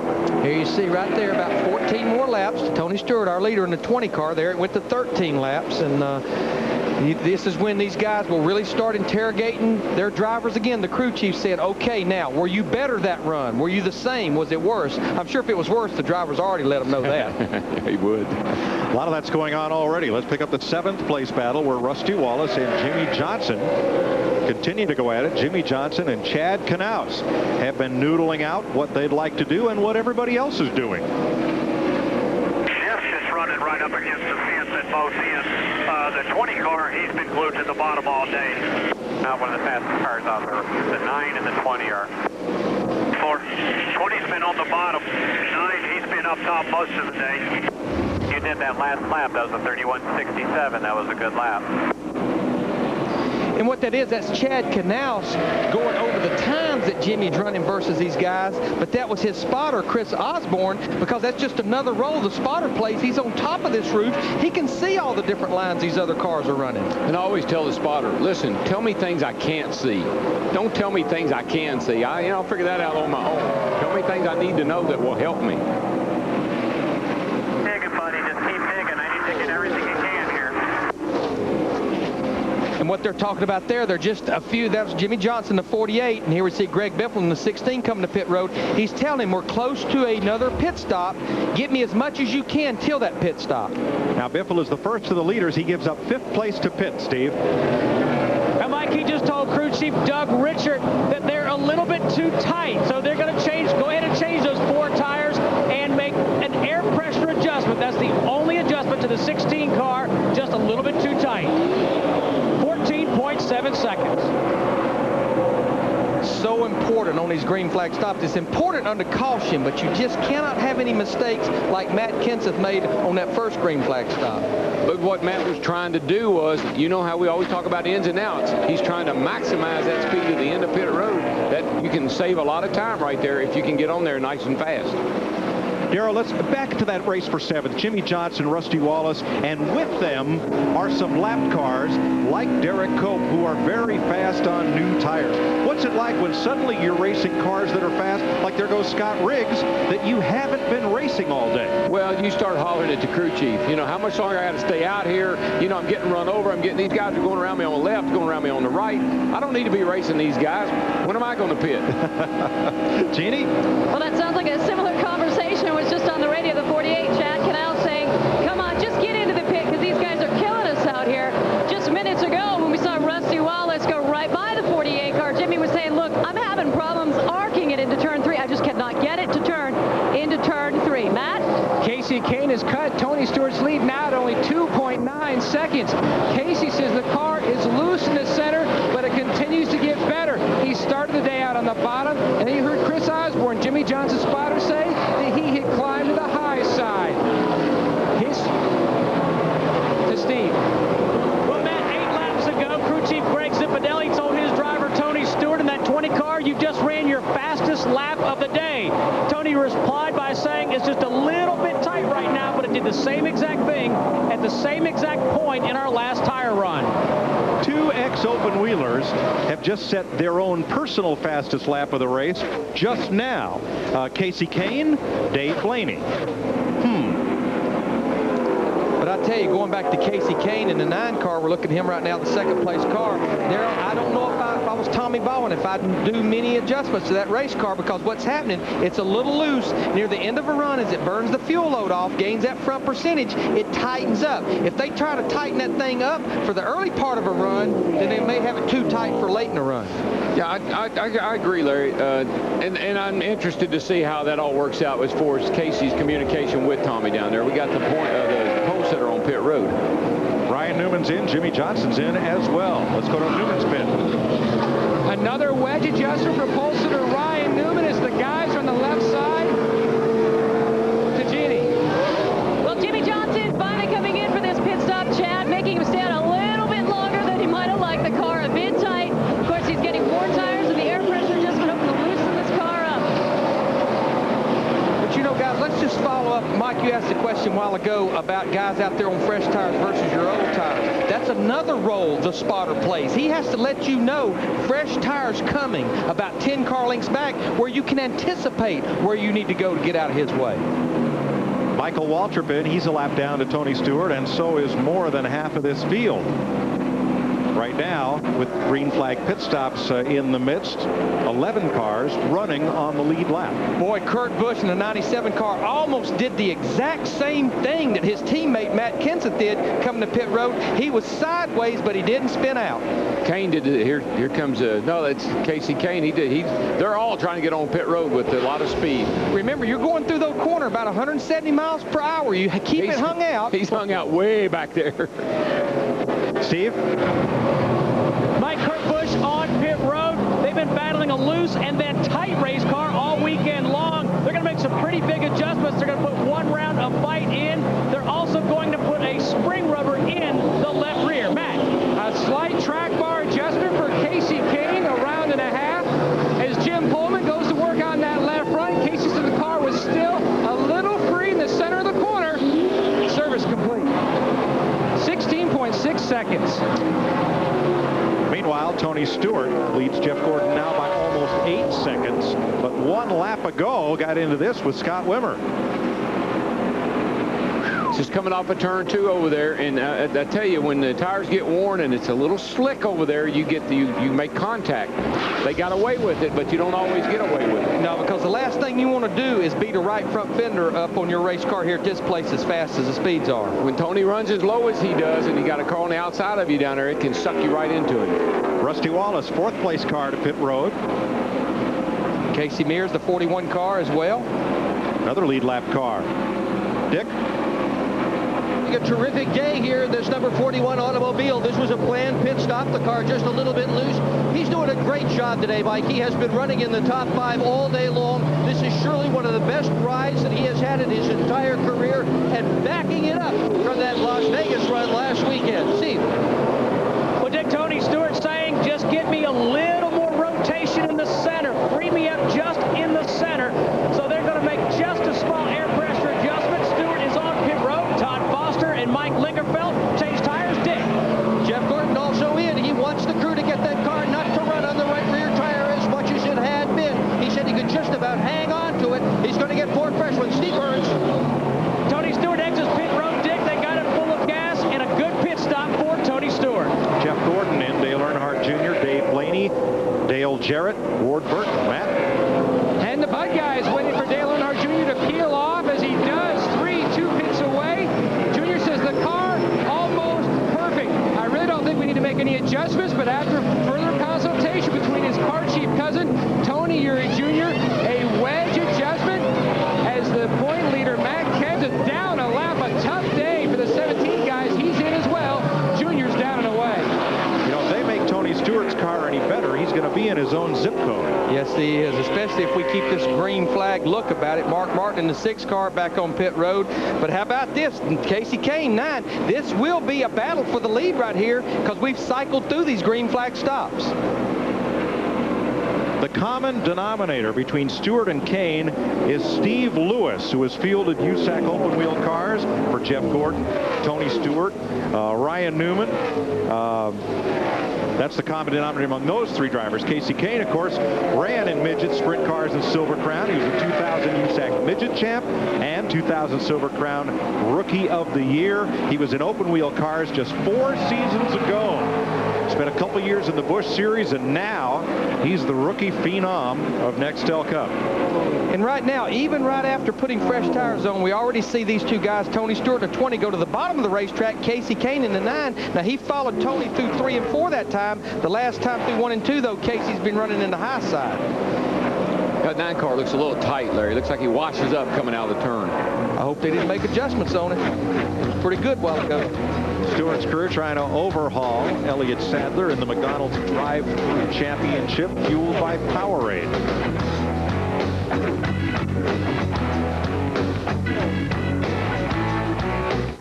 The Golden Corral 500 on Fox, presented by Gillette Mach 3 Turbo, is brought to you by Ford, the official truck of NASCAR. By Lowe's, where you'll find all your home improvement needs. Lowe's, improving home improvement. By Wendy's new spinach chicken salad. It's better here. And by MGM Pictures' Walking Tall, starring The Rock, in theaters April 2nd, rated PG-13. 125 laps complete. Tony Stewart ahead of Casey Kane now by 1.2 seconds. And Greg Biffle has climbed to 3rd as caution comes out for debris in turn number 1. The field freezes with 13 cars on the lead lap, and Dave Blaney in the 23, the first car 1 lap down. So the caps off all the tires. He will get the pardon and the free pass around. We'll take a minute to explain about this free pass rule. Mike Helton, NASCAR president, clarified it after the confusion last Saturday. The field will get gathered up behind the caution car. The pits will not be opened the first time by. This allows rescue and safety crews to respond quickly if needed, and it means that the drivers don't have to rush to catch up to the pace car. They'll have now a full lap and a half to do that. Pit stops for the lead lap cars, pit stops for the lap down cars, then Blaney gets the free pass to start at the tail end of the longest line. And back here at the Atlanta Motor Speedway, pit stops underway. Tony Stewart just came to pit road. The only change for him, besides 4 tires, a cleaner windshield. One of the tear-offs off the number 20. Otherwise, no changes. Matt? Steve, a great stop by Casey Kane's crew. A wedge adjustment down 1 round on the left side. The car is good, needs to be better. Still a little too free in the center, but Tommy Baldwin, Dick just wants to nip a little bit at a time, not over-adjust that Dodge. Jeff Gordon very unhappy with his race car. Just before he came in, he said the car is wicked loose going in. They have pulled a spring rubber out of the right rear. He said before that pit stop, I got nothing. Meanwhile, Casey has got a pinched nerve in his right shoulder and causing it to go to sleep. Car 41, Casey Mears. Jeannie? Well, the 48 of Jimmy Johnson in a bit of a pickle here, guys. He's still very tight in, but his crew chief saying to him, look, I don't know how to make these adjustments that will not make you so tight in, but that won't make you so loose off. So that's what they've been trying to work out these past 2 stops. Another spring rubber into the left rear, and they put another piece of tape on that lower grill, closed it completely off. Lap down cars pitting now, and there are a bunch of them. There are going to be 16 cars on the lead lap, plus the 23 of Dave Blaney, who will get the free pass just before we go back to green. We're under the first caution of the day for debris in turn 1. That caution was a huge break for Dale Earnhardt Jr. and Rusty Wallace. They were not that far from going a lap down. Tony Stewart, Casey Kane, Greg Biffle came off pit road the way they came in. 129 laps in the Golden Corral 500.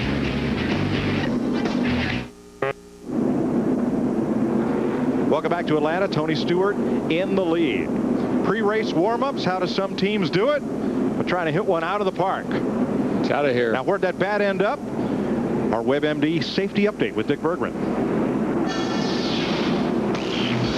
Wausau, Wisconsin's Joe Piat changes rear tires for Ryan Newman. This 15-year veteran knows the value of safety, so when he goes over the wall, he wears a helmet, fire-resistant suit, gloves, knee pads, running shoes. But more important than any of that, physical conditioning. And he works out every week. Joe's in great shape. Joe, drop down. Give me 10. Oh, boy, he is in good shape. Whoa! 14 of these cars are in good shape. They're in the outside lane. They're on the lead lap as we go back to green at lap 133. 22-car Wimmer up there. He spun the tires. He didn't get a very good start there. And what'll be interesting to see now that they had their first caution, we talk about the comers and the goers, who was able to make major adjustments on their car and see if they can get better. Well, while we're waiting to see if they get better, what do you think? Let's make a major adjustment on our audio. Let's crank it up.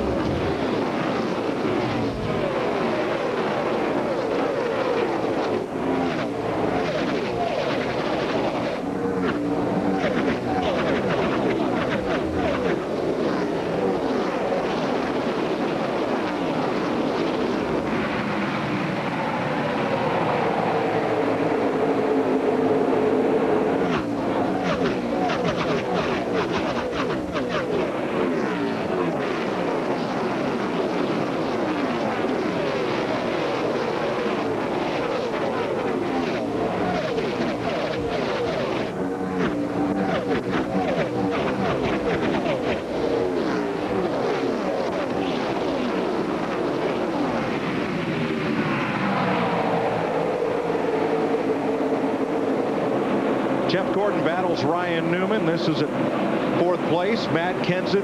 Look at that. Wow. Kenseth come off at 2 over there. I mean, he went right under Casey, and I thought he was going to get Jamie, but didn't quite make it, but he got him now. And I tell you, he is on a mission. He's going to redeem himself. After his miscue, entering the pits at lap 56, Kenseth dropped to 35th. He's been able to scramble back up to 17th, a lap down. And up front, Tony Stewart. Casey Kane, Greg Biffle, and Ryan Newman just got past Jeff Gordon. Yeah, and right now the 2 cars that Matt Kenseth are racing is Robbie Gordon in the 31 car, Sterling Marlin in the 40. That's the 2 cars that's in front of him. In particular, Robbie Gordon, who should the caution come out, he would get the free pass. I think it's only a matter of time. Yeah, this is one of those times when you know there's a good chance there can be a caution. The cars are bunched up. Even if they don't have a wreck, they might run into each other, knock some debris off. I definitely think they have made huge improvements on that 31 car of Robbie Gordon. Remember, his crew chief, Kevin Hamlin, was the crew chief for Kevin Harvick when he won that race. There was a photo finish back in 2001, Kevin Harvick's first career win. Well, it was a real timely caution. A lot of these cars were way, way off, and they gave him a chance to adjust. Robbie's not a factory. We'll see some cars that are probably going to run a lot better now after they got a chance to work on them. Now, the lead lap cars, after 2 rounds of green flag stops and this caution flag stop, are Stewart, Casey Kane, Greg Biffle. You're watching that second place battle from our Quaker State aerial coverage. Then Ryan Newman, Jeff Gordon, Jamie McMurray, Casey Mears, Kurt Busch, Jimmy Johnson, Mayfield, Earnhardt Jr., Jarrett, Rusty Wallace, and Blaney. Those are the lead lap cars. Kenseth, I'm going to tell you, Kenseth is coming. He is on fire right now. He just blew by Jeff Gordon, and he's up on the back bumper of the 12 car back there with the 31 in sight. Dick Berggren. Matt Kenseth, Mike, has been on the radio with his crew ever since that spin, and their goal, their entire focus has been to get on the lead lap again. Right now, he has just one more car to pass, Robbie Gordon, and he will be the first car that's a lap down. If then there is a caution flag, that number 17 car, Matt Kenseth, is back on the lead lap with a fast race car, maybe fast enough to win it. Well, there's nobody better at coming from the back to the front than Matt Kenseth, and probably nobody who has more practice doing it. Well, and overcoming mistakes, whether they're by other people or by yourself, that's how you win championships, and that team has exemplified that for the last couple of years. Riding with Jimmy Johnson right here in the 48 car. He's in the 9th position, racing for the position in front of him there, which is Casey Mears in the 41 car. My apologies to Chris Andrews. He's actually the crew chief for Robbie Gordon. Kevin Hamlin moved from that team to Johnny Sauter's number 30 car at the end of last year, the beginning of this year.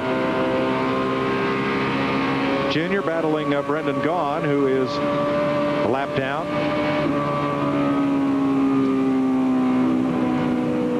Junior's got to feel pretty good about his car. I mean, this time last week, he'd been in the garage about 5 times. So obviously that testing that he's talked about over and over again has paid off. And I tell you, I keep listening to him. He says, hey, folks, he's sending a message. I don't know if anybody's getting it but me, but he's saying we're going to have to spend some money on some testing teams.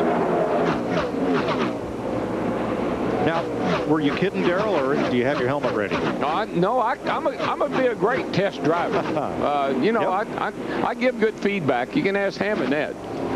There it is, the meat and the sandwich. Ryan Newman in the 12 car. Remember, he's running in 4th. The 2 guys he's racing right there, that is not for position, but those 2 guys are racing hard. We keep talking about it. Matt Kenseth, who only thinks about 1/8 of a lap away from taking this position away, that would put him up in 15th position, the first car a lap down. As fast as he is right now, he could possibly go up there and pass our leader, because he's mowing them down. Here he goes by Robbie right now. In other words, do it without the free pass. Yeah, just go on and get the lap back. Let somebody else have the free pass. He may go get there, but I think the fastest car on the racetrack at the moment is Kurt Busch, who 2 laps ago blasted past Jimmy Johnson, and 1 lap ago moved past Casey Mears. Got Jeff Gordon as well. Kurt Busch is up to 6th place, and he's coming. Jeff Gordon just coming out of turn 2 there. I don't know what they did to his car on that pit stop, but he is going backwards. I don't mean that literally. He's just falling back through the field. He's going to lose this spot right here to Dale Earnhardt Jr. That's a battle for 8th. Dick Berggren? Well, Gordon has been quiet on the radio so far. They certainly did a good deal of work on that last pit stop, pulling the rubber out of the right rear. They also had a wrench on each side of the car, but this is the longest he has been as Biffle goes for the lead. This is long as he has been all day long being off the radio. He's been quiet. Steve Burns. Now let's talk about Greg Biffle for a second as he just went into the lead. They took a ½ pound out of the left front tire on the last stop. In fact, just several laps ago, he said, "Ooh, I think I'm going to go up and lead me a lap." His crew chief, Doug Richard, was saying, "Take it easy. This is a long race," but I guess he ran out of patience. This is the first time Biffle's led today, and it's the first time that a Ford has led today. In fact, coming into this race, of 389 laps that Ford has led this year, Matt Kenseth had led all but 5 of those. No doubt in my mind. and telling Biffle to take it easy, like telling a junkyard dog, don't bite an intruder. Tell you, another car that they continue to make adjustments and continue to go forward is Jimmy Johnson in that 48 car. He just went by Kurt Busch in the 97 to take the 6th position, and right now Kurt Busch has his hands full of Casey Mears in that 41 car. We got to fight up there for the lead again with the 20 and 16, and he did what he said he was going to do. Biffle did. I'm going to go up there and lead me a lap. And that's 5 points. Hey, Rusty Wallace slowing on the backstretch. Is that Rusty? Yep. Transmission, 4th gear going.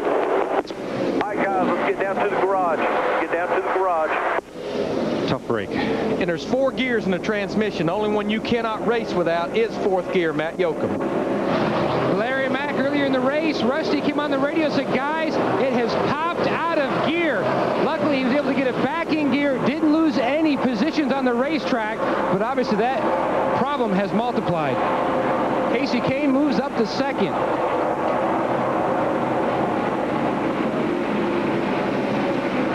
Caution is out for the second time today.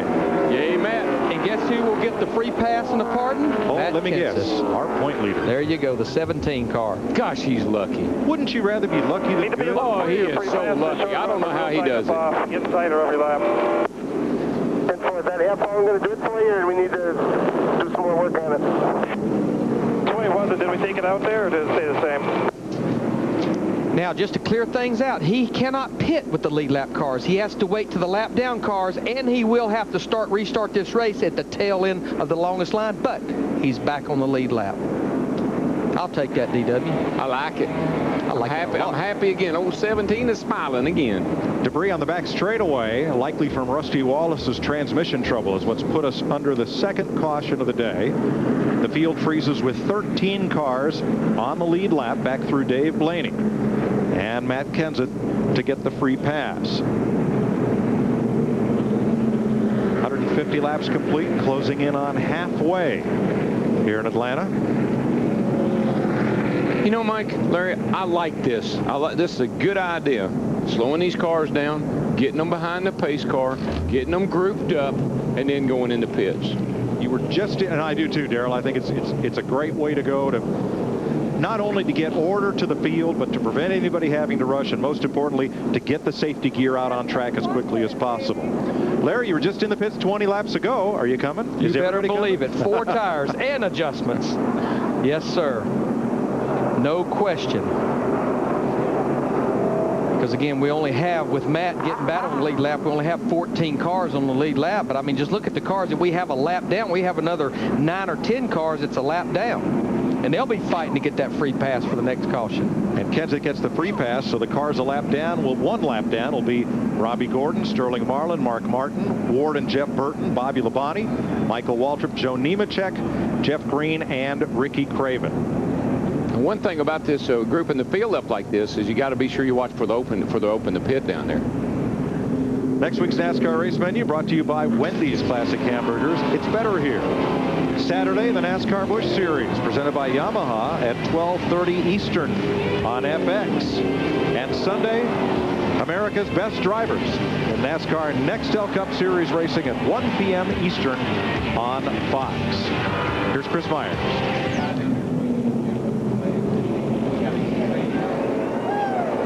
Some fans are rooting on the Nextel Cup Championship points race, and they're wishing our director, Artie Kempner, a happy birthday, his 45th birthday. Happy birthday, Artie. Yes, he's the guy who annoys us in our ears. Yeah. We're trying to broadcast the race with Jeff Hammond. He's annoying us right now. I'm Chris Myers in the Hollywood Hotel. You know, Gibbs Racing has won, what, 17 of the last 15 races here in Atlanta?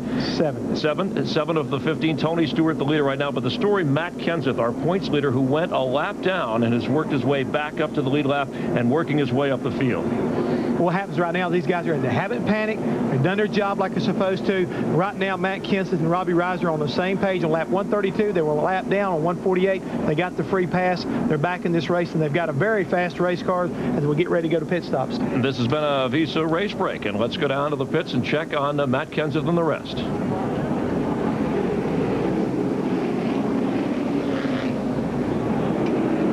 Lead lap cars pit this time around, led by Tony Stewart, Casey Kane, Greg Biffle, Ryan Newman, Jamie McMurray. Steve.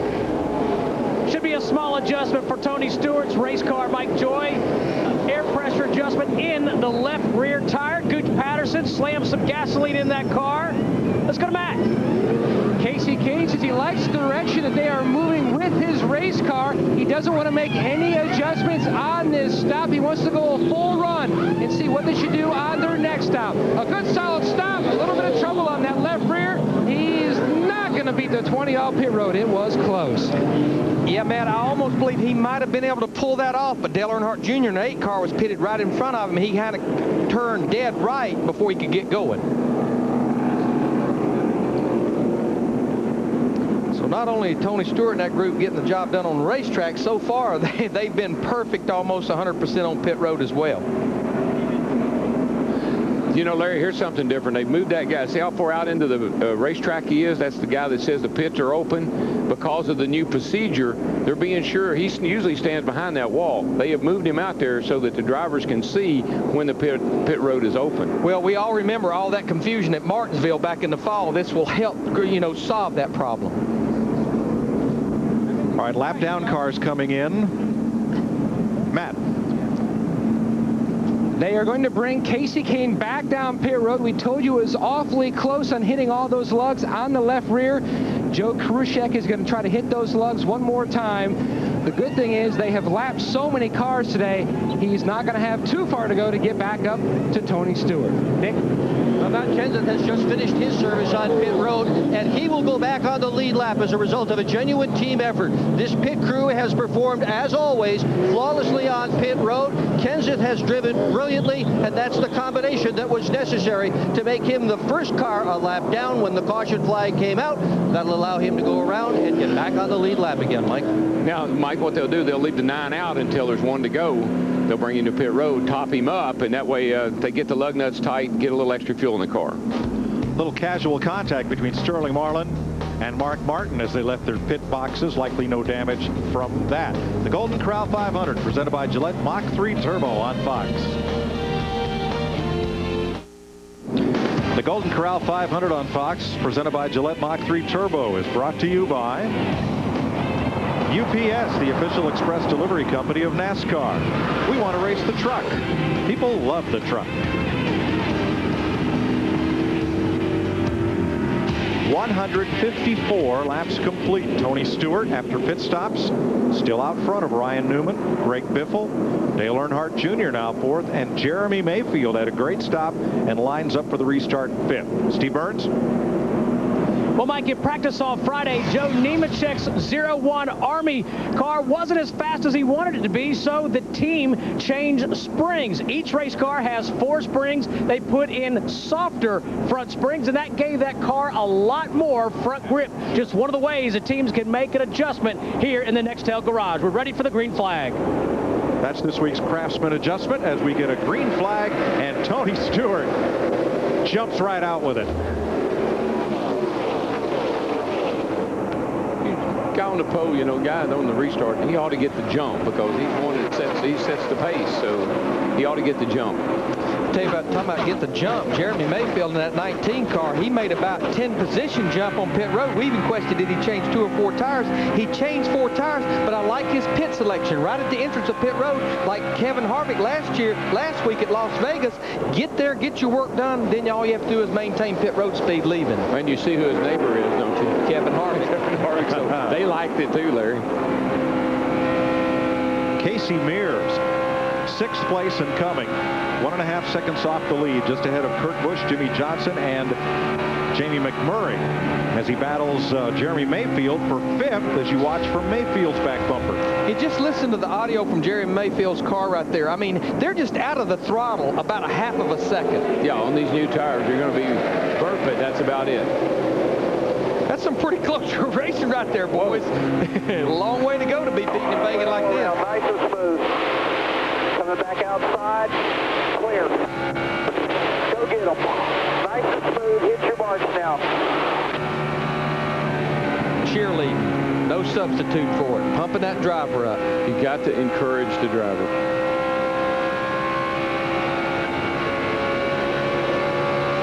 Robbie Gordon doesn't want to wait to get the free pass. He was all over Tony Stewart these last couple of laps.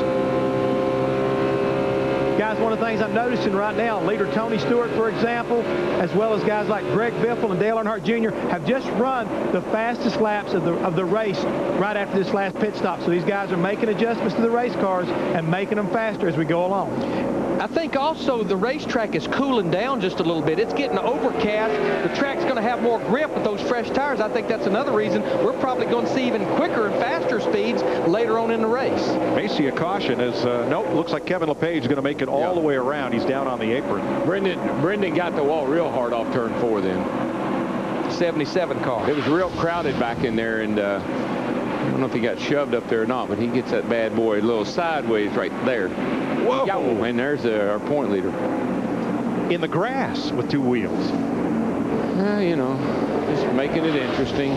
You know, St. Patrick's Day is this week. Must be a shamrock or 2 riding with Matt Kenseth today. Just making it interesting for the old boy. Looks good. Everything looks good. I checked it at 21.5. Looks good. Kevin LePage has gone to the garage. He will join Rusty Wallace, whose car is under repair, and retirees Belmont, Shelmerdine, Todd Bodine, Andy Hillenberg, Joe Rutland. Steve? Well, Mike, Jeff Hammond just mentioned that Greg Biffle ran his fastest lap of the day. Now, here's the interesting thing. They didn't make any changes to that 16 of Biffle. They're looking at the cloud cover coming in, and they think that that's going to help their car run even better. Matt Yoakum. Steve, the work in progress continues for Dale Earnhardt Jr. and the Bud guys. He said the car before that last stop was good in 1 and 2. It was even better in 3 and 4, but the problem, he just didn't have enough grip. He said the car is just not grippy enough. A slight wedge adjustment on the last stop. 2 laps ago, he keyed the mic and said, yep, that's it. I've got it now. Wow, look at that front bumper action, Darrell. Ryan Newman looked like he got a little impatient with Robbie Gordon. Most people do. Look at Greg Biffle in the 16 car now. Remember, this is a battle for second. He's been running right on the low side, right there against that white line. But look right there behind him, Dale Earnhardt Jr. He's back in this race in that 8 car. But guys, we talk about the track changing. We are almost 2 hours into this race. The temperature of the track has dropped almost 10 degrees. That's going to change the handling of these race cars. For the better. Yes, it will. It's going to pick up grip. So it's going to be. I talked to my wife earlier, Stevie, and she said it was raining in Nashville a little while ago, so it's coming this way. Just remember, when we started this race, it was 96 degrees. That makes a huge difference, 10 degrees in track temperature. Faster speeds, plus it tightens the car up. It gives them more grip to the racetrack.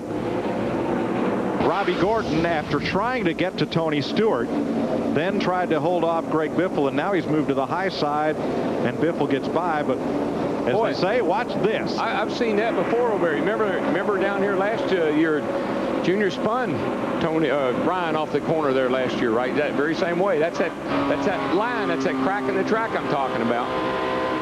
Watch that 12 car come up the hill now. And here he comes, and he gets a little bit loose right there. Junior gives him a little nerf. Boy, Junior had a run on him, and when he had to get out of the throttle, there goes Casey Mears, who had a full load of momentum coming through. Took full advantage of the situation. But the amazing thing about Dale Earnhardt Jr., about 40 laps ago, before that first caution, he was almost about to go a lap down to the leader. We talked at the top of the show about hits and misses. Maybe they were the wrong kind of hits and misses. We've had a lot of close calls today. 165 laps complete in the Golden Corral 500, presented on Fox by Gillette Mach 3 Turbo.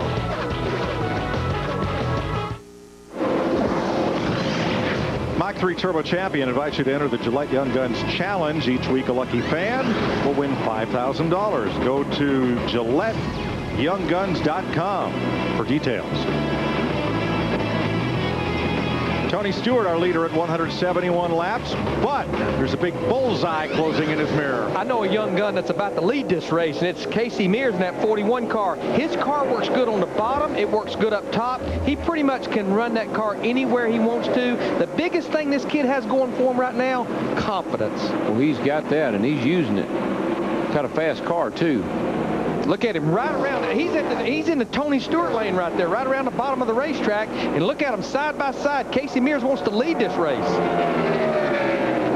And back in 4th place, Dale Jr., Ryan Newman go at it. Casey Mears did lead that lap at the start-finish line. Look at these guys. I mean, this is 175 laps into this race, and look at Greg Biffle in the 16 right there watching all this. Now, when Biffle went up and led a lap, Stewart went right back by him. He's not having such an easy time with Mears. You never know about Tony, what he's thinking. He might be just checking these kids out, saying, you know, what do you got, kid?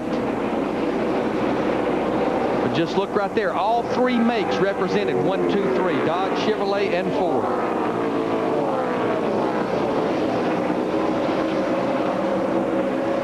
Greg Biffle trying to figure out which one of these guys will prevail. Yeah, and while they're doing that, Dale Jr. is closing up at a high rate of speed. And Ryan Newman in the 12's not far behind him. Well, Junior just got by him, and now Junior's going to be right up in the middle of this whole little deal right here. Let's take parity a step further, as Biffle almost brushed the wall there. Of the lead lap cars, 5 are Dodges, 4 are Chevys, 4 are Fords. Don't get much better than that. But you know Biffle, he's going to wear that right rear quarter panel out. He's done it ever since I was with trucks, Busch cars, Cup. Junior has a look under Biffle.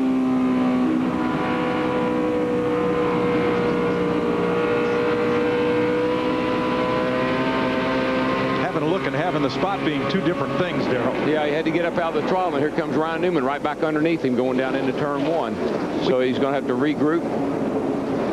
Talk about comers and goers. The car right behind these guys, the 6 car, Mark Martin, his car was not that good in the early going, got a lap down, but he's right up there in position to get the pardon or the free pass should we get a caution. He's been running with these leaders now for 25 laps. Let's talk about misses. That missed lug nut on Casey Kane, where he had to make an extra pit stop. With 14 cars in the lead lap, Kane has gained only 1 position since the restart. He is 13th as Casey Mears goes back to the lead. Look at Greg Biffle. He's right there down to the bottom. Look at the different lines with these guys. I think Tony let that, I think he wanted to get that 41 car out from behind him. Dick Berggren. Jimmy Elledge is Casey Mears' crew chief. We heard earlier on the radio that he was struggling with his shoulder that was going to sleep. How's he doing out there? Looks like it don't hurt too bad. He's doing really well, though. Really proud of him, man. It's pretty cool to see him lead this race. And, you know, really neat deal. Doing a great job. Cincinnati. And Tony here, Junior, the car chief, just pointed at his driver past Tony Stewart coming down the front stretch. Tony, that test really paid off, didn't it? Yeah, we had a real bad week last week, but the guys kept their chin up. We went to Bristol Wednesday and Kentucky Thursday. Just learned a lot about this new tire, and obviously it's paying off today. Kind of struggled early in the week when we applied them things that we learned, so it's just been a real good day so far. And you should hear Dale Jr. on the radio. He is ecstatic. At one point, he yelled, "Whoa, look at me!" Maybe it was just then when he and Tony got together. I think if you want to look at why he was hollering at, "Whoa, look at me, watch this right, watch this shot." He and Tony come down through here and they exchange greetings. This is coming off turn 4 onto the front straightaway. Ryan Newman in the 12 on the bottom. I'm going to tell you what, Tony Stewart in the 20 beats that left front fender up. He's going to be dog meat. Yeah, he is, and I think he wasn't happy about Junior trying to slide up in front of him. Well, now that they've gotten past Tony, Casey Mears and Greg Biffle are going to battle for the lead. But, you know, I thought Tony kind of let Mears go by, but it looks like Tony's got a little bit of a problem. He's kind of drifting back. Don't worry about nothing behind you. Well, look at Biffle off that last corner, Darrell. That car of Greg Biffle's got really loose. He likes it that way. I tell you, he'll wear that right rear out on that thing, rubbing it up against the wall. Yeah, I mean, he runs every lap like it's the last lap. We need to also document Rusty Wallace is back out on the racetrack with a new transmission, 33 laps down to the leader. Well, if Biffle likes the rear end hung out like that, he's going to love Darlington next Sunday. Yep.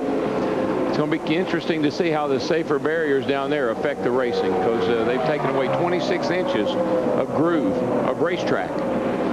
You know, I read some quotes from Casey Mears, the 41 car this week, and people were asking him all winter long, is your job in jeopardy? And he said, you know what, Chip Ganassi made a promise to me he would stick with me no matter what through 2 years. I think Chip Ganassi made a good move by sticking with him. Well, and that's the best confidence builder you can get. Never mind what you read, and never mind all the rumors and the whispers in the garage. You go right to your car owner, and when he gives you the vote of confidence, that means a lot. It's all about performance. You perform, your owner will be very proud and happy of you. It's a pretty simple formula, right? Casey Mears leads Greg Biffle and Ryan Newman in Atlanta.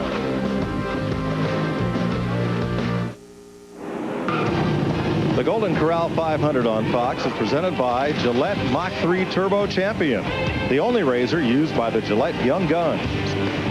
And brought to you by New Levitra. New choice here now. Ask your doctor today. By Diet Pepsi. It's the Diet Cola. And by the new Chevrolets. 10 new cars and trucks in 20 months. An American revolution. Welcome back to the Golden Corral 500 presented by Gillette's Mach 3 Turbo. And Casey Mears, who just celebrated his 26th birthday on Friday, moving all the way up to the top. And, of course, Casey, the nephew of four-time Indy 500 winner Rick Mears. That's correct. Right there, and a couple other guys right there. Dave Blaney, guy who's run well here before, up in 9th. And we look at the leader right there, Casey Mears, right there running that high group, Chris. Dale Earnhardt Jr. currently running 4th, and I know you spent some time with them this week talking about how this was a telltale race for them, given their points championship run and then the problems they had in Las Vegas. Well, I think definitely they were embarrassed by their performance in Las Vegas. They went and they said they tested in Kentucky to try to figure out what was going on. Dale Jr. came to the crew chief and told him, he said, man, I've got to figure this tire out. That was the reason for going to Kentucky before they even went to Bristol. Bristol was already scheduled. They felt like they learned a lot. Talked to Tony Uri Sr. this morning. And they're not going to quit until they figure this deal out because they want to win this championship, which is a mark of a good team. Casey Kane currently running 14th, and of course Matt Kenseth 12th. We'll keep an eye on that. Let's go back upstairs and rejoin Mike, Larry, and Darrell. Derek Cope slow on the apron, makes it to pit road. Kevin LePage has made repairs and rejoins the race at 191 laps. Let's go back and have another look at that bump and some of the conversation that ensued. And this is Dale Earnhardt Jr. in the 8 car with Ryan Newman in the 12 on the bottom coming off turn 4. It's got to hurt that left front fender, and Tony's been falling back ever since. Now we listened in on Dale Jr.'s reaction over the two-way radio. What was that? Had a flat tire. Tell me what happened there. I was saying 3 wide. He just come down and he was on your quarter panel pushing you. 20 was on your right rear quarter panel. Low one. And see, when he said what was that, he thought he had a flat tire. He didn't know Tony was there making the car move around. Peripheral vision is very hard to have with the Hans device and the way they fix the seats now. And I still question there, Dale Earnhardt Jr. and his new spotter for this year, Stevie Reed, still going through a little bit of a learning process because of Ty Norris being there for so many races for Dale Earnhardt Jr. And we just heard Tony Stewart radio into his crew chief, Greg Zipadelli. He says, now I am tight in the center of the turns and loose off. Earlier in this race, he just had a little bit of tightness in the center, but now the handling is falling away from that 20 car. Yeah, they don't need to adjust the race car. They need to fix the left front fender. That's the reason the car's tight, not turning. Yeah, I think so. That, and it keeps getting cooler and cooler, and that's going to tighten that car up. And he's going to have to search around, possibly find him a line to run. 9th place, Dave Blaney, our dark horse pick for the day in that Bill Davis Dodge. Jeff Gordon's car, which wasn't running that well at the start of this run, now seems to be coming back. And you just talk about the open wheel stars of the past that are running good here. Dave Blaney fits right in that category. He's always ran well here. Remember, this is just their second Nextel Cup start of 2004. No sponsor on that race car, and he's driving the wheels off that thing. The way he's running, they should have one. Casey Mears leads Greg Biffle by 1.2 seconds. Let's go to Mears' pit. Here's Dick. And a lot of that success is due to his spotter, Chris Morris, who has been on the radio with Casey Mears, ever since Biffle got near his back bumper. Spotter Morris said, concentrate on your line. Don't worry about anything behind you. He took a pause and he said, it's all in front. A couple of laps later, when Mears had opened up some distance, he said, great lap. Just concentrate on your line. You're pulling away. Keep it up.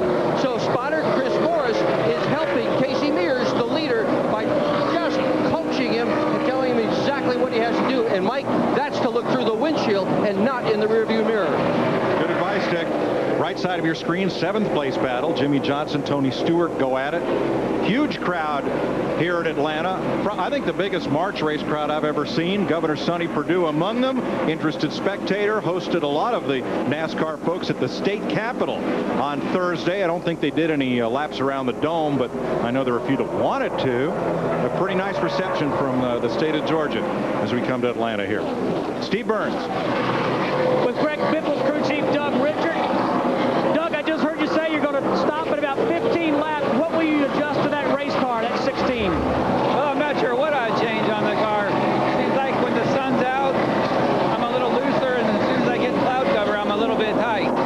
So, you know, I guess I'll have to look at the sky and see what we're going to change next. But, you know, today, the National Guard, Subway, Jackson Hewitt, Travel Lodge, you know, we've got a really good car, and we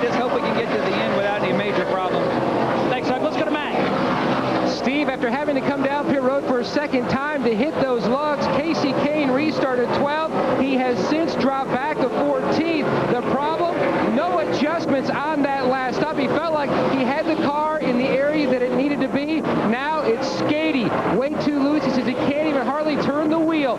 Just cannot wait till he hits pit road for that next stop to tighten it up. Thanks, Matt. Let's have a look at what just happened over at DW's hot spot, turn 2. And this is a classic example of what I was talking about. One high, one low.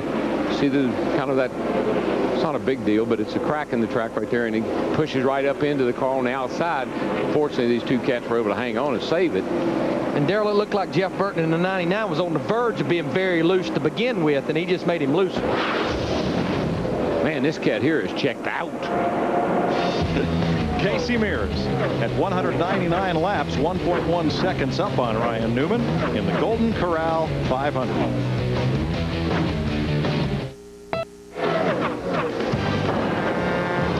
The Golden Corral 500 on Fox, presented by Gillette Mach 3 Turbo, is brought to you by Visa, proud sponsor of NASCAR. Play Race the Pros online video game at foxsports.com. Keyword games, bring your helmet. 205 laps. And Casey Mears trying to wear out the field, but Ryan Newman has reeled him in. The big question has been, after qualifying day, can Ryan Newman seal the deal? He won 8 races last year, but just hadn't quite sealed the deal this year after sitting on the pole at Rockingham and after sitting on the pole here. But right now, with about 120 laps to go, I think the racetrack has come to that race car, Darrell. I think the cooler conditions suits it more. I think you're right, because he's known to run the baby hung out just a little bit, a little loose, so maybe the track tightened up a little bit and fixed his car for him. You know, we talk about comers and goers. I want to talk about teammates. The car that's up there in the 4th position right now, Jeremy Mayfield, had a respectable run, but that pit stop about 50-something laps ago, they catapulted him up in the top 5, and he's hanging there working on Greg Biffle with the 16 car. But on the other end of the spectrum, the goers, all because of a mistake on pit road, Casey Kane has only made his way back to 13th position. He just actually moved into 11th, but he's over a half a lap behind our leader, Casey Mears, right now. Just hadn't been able to make that distance back up. Jeremy Mayfield went into the pits 10th, came out 6th, and moved up to 5th when Kane had to make that second stop. And now here he is after Greg Biffle for 3rd.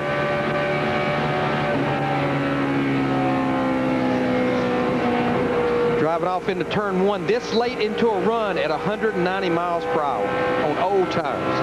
And Darrell, it sounded like Mayfield had to get out of it to keep from washing up into Biffle. Yeah, that's what happens to you. You get alongside somebody, and particularly I think with a smaller rear blade, you know, that have a tendency to suck you right around. These two guys are... all these guys here are really working on each other for position. That's for the lead. And yeah, it's all our top 4 cars right here. Battle for the lead, battle for 3rd. And Jeremy Mayfield running the bottom of the racetrack where Greg Biffle was running it earlier. Now Greg Biffle in the 16s moved to the top. We'll see if they flip-flop as they get down to turn 3 and 4. We get such a great run when you come off high over there, but obviously the shorter distance is around the bottom if you can get back to the throttle. And as they get side by side, they're going to have company. Junior right with them. Whoa, Biffle almost got the fence. For about how many times? And not far behind this group while they're doing all this, Jamie McMurray in that 42 car, the same car. He's ran at every downforce track. He's back there lurking in 6th. I'm not laughing at Biffle. I'm laughing at how often he can do that and get our attention, and it's almost become commonplace. No, it is. I'm telling you, every race I've watched the guy drive in the Busch Cup, I don't care what it is, he does that. Look right here as our leaders get into traffic. Terry Labonte in the 5 car. He is a lap car. Ryan Newman wants to take advantage, wants to use Terry Labonte as a pick. Pit stops. Mayfield is in, and so is Biffle. These are scheduled green flag stops. Sterling Marlin's been in. I kind of like coming in right now, Larry. I like coming in and getting my tires on there and maybe making up a little bit of time. Well, I think that's what Greg Biffle and that group, Doug Richard, has done all day long. They've kind of short-pitted, not a lot, but I think that's played to their role, Steve Burns. Hey, Larry Mackey had a clear shot in. His teammate Kurt Busch will come in just a little bit later. No adjustments to that 16 car. Biffle saying it gets better in the longer run. Just 4 tires and gas. Matt. And Ryan Newman's crew up on the wall waiting for him to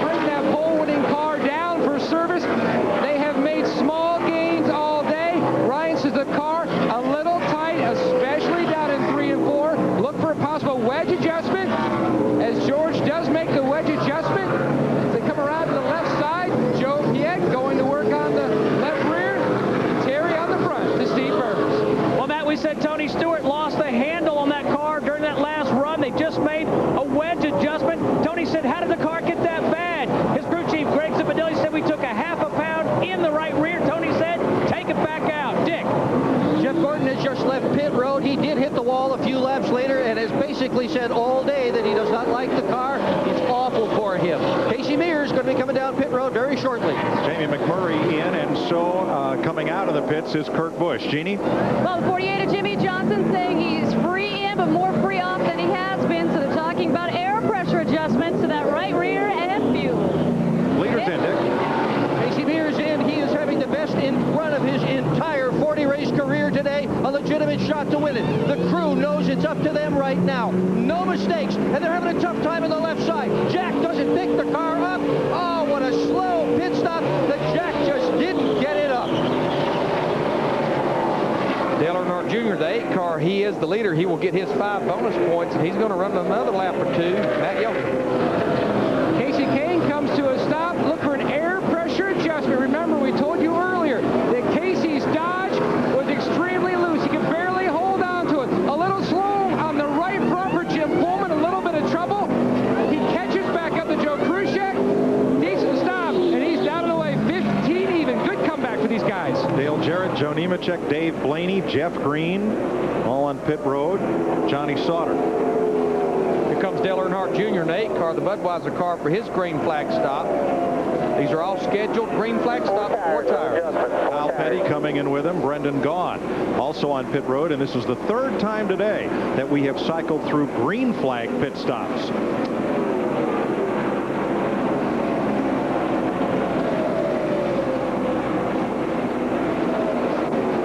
And Junior's in. Matt?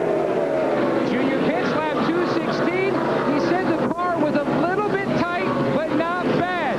They're going to try to adjust the race car with air pressure. As Phil drive, the heat hits those lugs in the left front. A little bit of trouble in the left rear. 15 flat. Things should cycle through with Ryan Newman as the leader. And Jeremy Mayfield, though, is going to come out second. Greg Biffle, Casey Mears, with the slowness on that stop, will slip to 4th. Jamie McMurray, Jimmy Johnson, Dale Jarrett, Tony Stewart, and Matt Kenseth at 216 laps.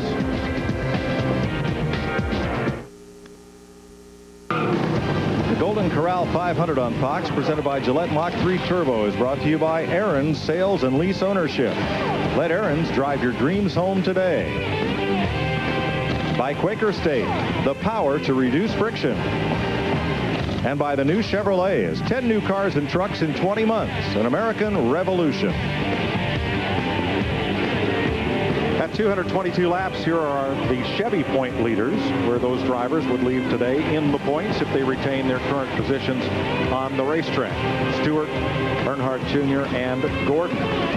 And I would say after Las Vegas, if Dale Earnhardt Jr. and that 8 group can come out here 3rd in points, they will feel awfully good about it. Be pretty happy. Only had 2 cautions today. They've both been brief ones for debris, but we've had 3 green flag pit stops. So with those long green runs, right now 14 cars on the lead lap, led by Ryan Newman and Jeremy Mayfield, who's 2 seconds back of the pole sitter. Casey Mears, after that pit stop miscue, now has climbed his way back up to 4th. But here's what's happened. Watch the jack man come around to the left side. Makes a slight trip there. The tire changer is watching and waiting for the car to get up in the air. And they complete the stop. Yeah, the tire changer's kind of sprawled out there. See how far back his kind of feet are sticking, and the jack man tripped over one of them. But then, Darrell, young driver trying to make up time. Is it true you can't make up time? You can only lose time? When you do that, it is, buddy. When you scrape it off the wall. I mean, you get away with that if you do it slightly and lightly and politely. But you can't do it all nightly. But I tell you what, a group that just continues to make up ground for their driver on pit road. Remember, this is green flag stops. Look at Jeremy Mayfield's group, the 19 group. They go from 4th to 2nd, and then the real loser, of course, is Casey Mears going from 1st to 4th, and I think we pretty much documented why. Now these guys are to the point where they possibly only have one more pit stop, one more green flag stop. This is where you get good information for your driver. You pat all those crew members on the back and say, one more time, 5 off, 5 on, got to make it right.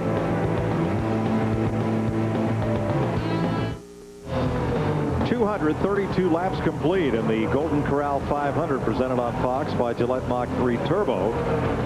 And the parity page has taken a tilt. 4 Dodges in the top 5. In the second 5, 3 Chevys and 2 Fords. As Ryan Newman and Jeremy Mayfield continue to lead this field. And the biggest surprise of the day, right in front of our leader, Bobby Labonte, 6-time Atlanta winner, 2 laps down and about to go 3. Who'd have thought that that car would be that far off here? You could have got my money. But I'm going to tell you something, guys. You know, the Dodges have done something. Over the winter, I don't know what they changed. I mean, we do know that they've got a different tail, and I don't know what they did under the hood, but they have stepped their program up big time. I even saw it yesterday in the truck race. Bobby Hamilton yesterday, he could pass at will. He had a fast hot rod, and it looked like most of it was under the hood. Of course, Bobby's a great driver as well. Let me double check that. Labonte is 1 lap down, about to go 2 laps down. There's a Dodge that just keeps getting better and better all day long. And that 19 car, Jeremy Mayfield, once again, I think a big tribute to Kenny Francis and that pit crew. But it's like the racetrack just continues to come to this car as well. Just keep getting better. Looks pretty comfortable in there. He's not he's looking around a little bit, and he's not holding. When you're not gripping the steering wheel, he's just kind of got his hands laying there. That means that car is driving pretty darn good.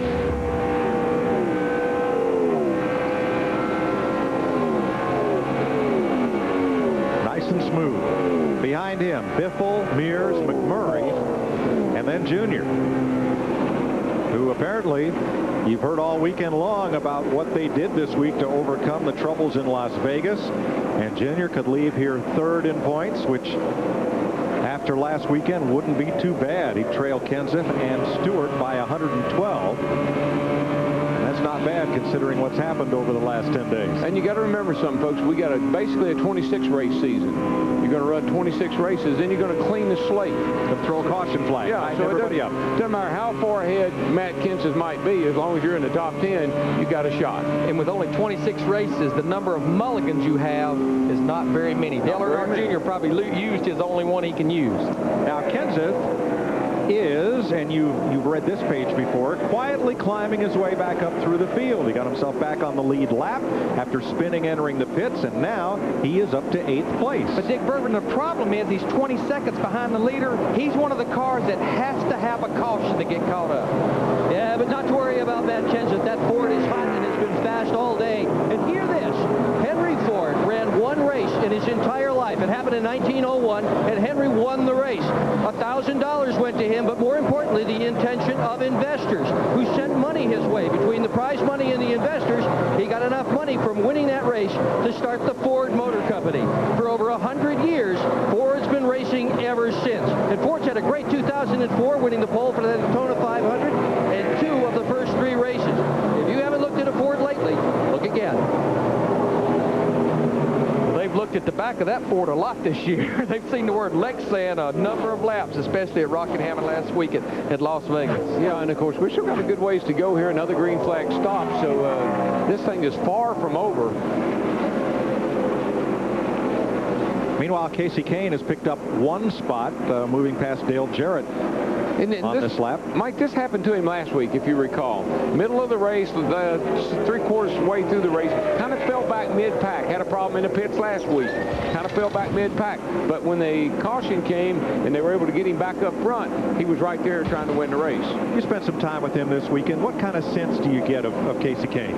Just, I don't know, don't worry, I can tell you, he's a pleasant young man to be around. He's got a great attitude. I asked him, I said, were you nervous when you stepped into this car knowing as Bill Elliott's car, like at Daytona, and you're surrounded by all these superstars? Were you afraid you were going to mess up? He said, no, not really. He said, felt very comfortable. Once I get in the car, I feel like that's where I belong. And Mike, I've been watching his lap times. He's as quick as any car out there. He's about 2 or 3 tenths quicker than Ryan Newman. Once again, the problem, a lot like Matt Kenseth, he's 23 seconds behind the leader. He needs that caution like he got last week in Las Vegas. Now, here's a funny story. I asked him, I said, now you're coming off of turn 4 into Rockingham there. You're racing the champ for the win. I said, you ever think about nerfing him? And he said, oh, no, I wouldn't do that. Casey Mears is sitting down at the table a little ways. Casey said, I would have.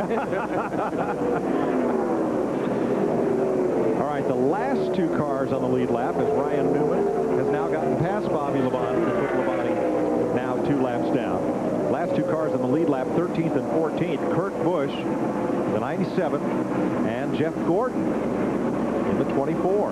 And I think this is part of our comers and our goers, because these 2 cars, Kurt Busch in the 97, Jeff Gordon in the 24, they looked like they had cars that could contend for the win early in the race. Yeah, there's a couple of Tony Stewart and Jeff Gordon both have just kind of found their way back through the field.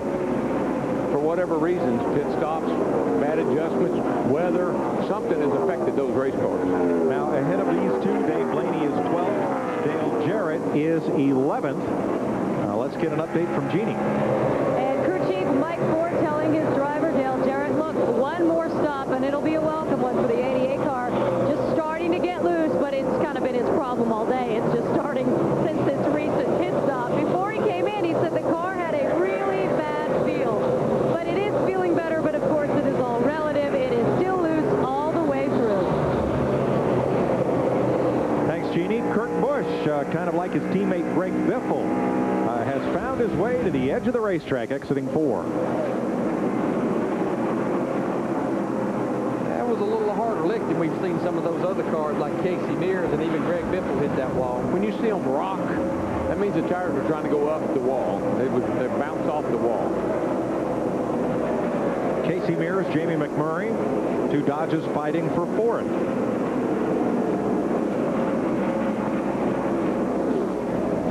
Ryan Newman puts a lap on Robbie Gordon. 245 complete at Atlanta.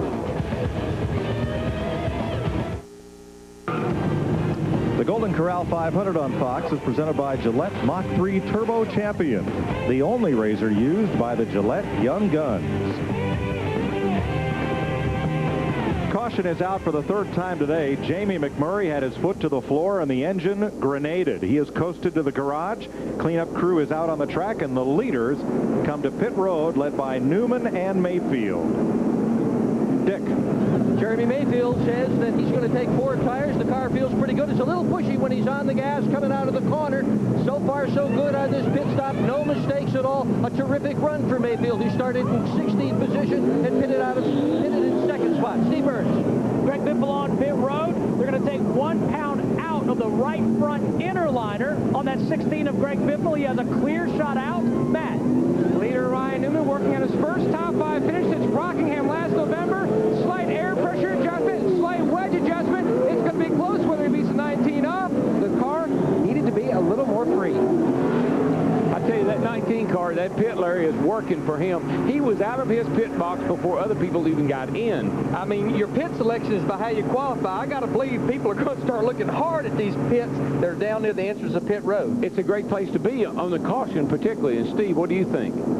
DW, I'm listening to Doug Richard and Greg Biffle talk right now. There was trouble on the left front tire. They didn't have the tire on, and the hub was spinning. They wanted Greg to keep his foot on the brake.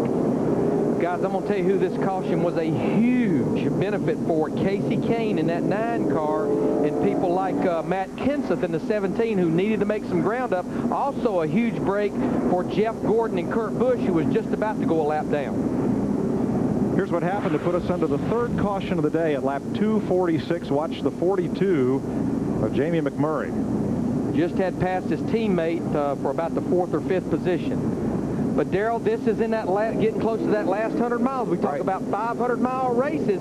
Jeff Hammond, this is where the engine tuners get very, very nervous about parts and pieces in that engine. And you know why, Larry? Because of the fact these valve springs right now have been cycling all this time. We talked about earlier how much faster the cars are running because of the cooler weather. Well, you take a look at our Ford Cutaway engine. You can imagine this right here is a valve spring going up and down. Here's this piston. You can imagine this speed compared to 9,000 RPM and what is going on inside this engine. Some of these parts are starting to fatigue. Valve springs are breaking.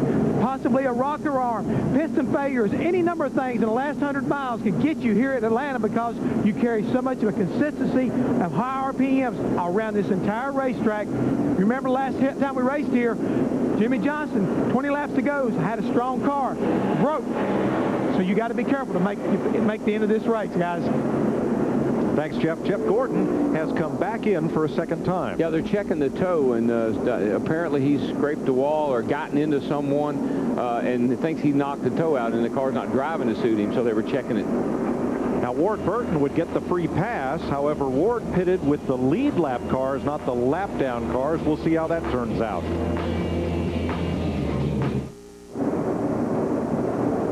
The Golden Corral 500 on Fox, presented by Gillette Mach 3 Turbo, is brought to you by Radio Shack. Hey, race into your neighborhood, Radio Shack now, and enter the Call Your Driver sweepstakes. You could win a dream trip to the Samsung Radio Shack 500, even a new car. Enter today at Radio Shack. Lap 253, let's bring you up to date with what's happened this afternoon here at the Atlanta Motor Speedway. Jeff Gordon passing for the lead here as Ryan Newman got off to the quick start. Gordon led for 38 laps. Tony Stewart passed him. Stewart led for more than 100 laps. Matt Kenseth, points leader, has problems trying to pit, Jeff Hammond. Trying to make a green flag stop, coming a little bit hot. Rear brakes locked up on it, round he went. Cost him a lap early on. The violation of the commitment line, the official rule. Meanwhile, good racing buddies, Tony Stewart and Dale Earnhardt Jr. bumped. No harm, no foul. And Casey Mears in his Dodge, the 41 car, passing Stewart for the lead. But then Mears having problems in the pits, his crew 18 seconds, so they lose the lead. Ryan Newman took over, then Jeremy Mayfield taking the lead. And we're back racing under green with Mayfield leading, Dale Earnhardt Jr. and Ryan Newman. And you're up to date. Let's head back upstairs, rejoin Larry, Darrell, and Mike. Thanks, Chris. Jeremy Mayfield is the leader. 3 Dodges in the front 4. He leads Earnhardt Jr., Newman, and Mears. The free pass car was Ward Burton. He pitted too soon. NASCAR had him come back in and pit again under that caution, so he did restart at the tail end of the longest line. He is 14th, the last car on the lead lap. It's Mayfield, Jr., Newman, Mears, and Jimmy Johnson in 5th inside of Casey Mears.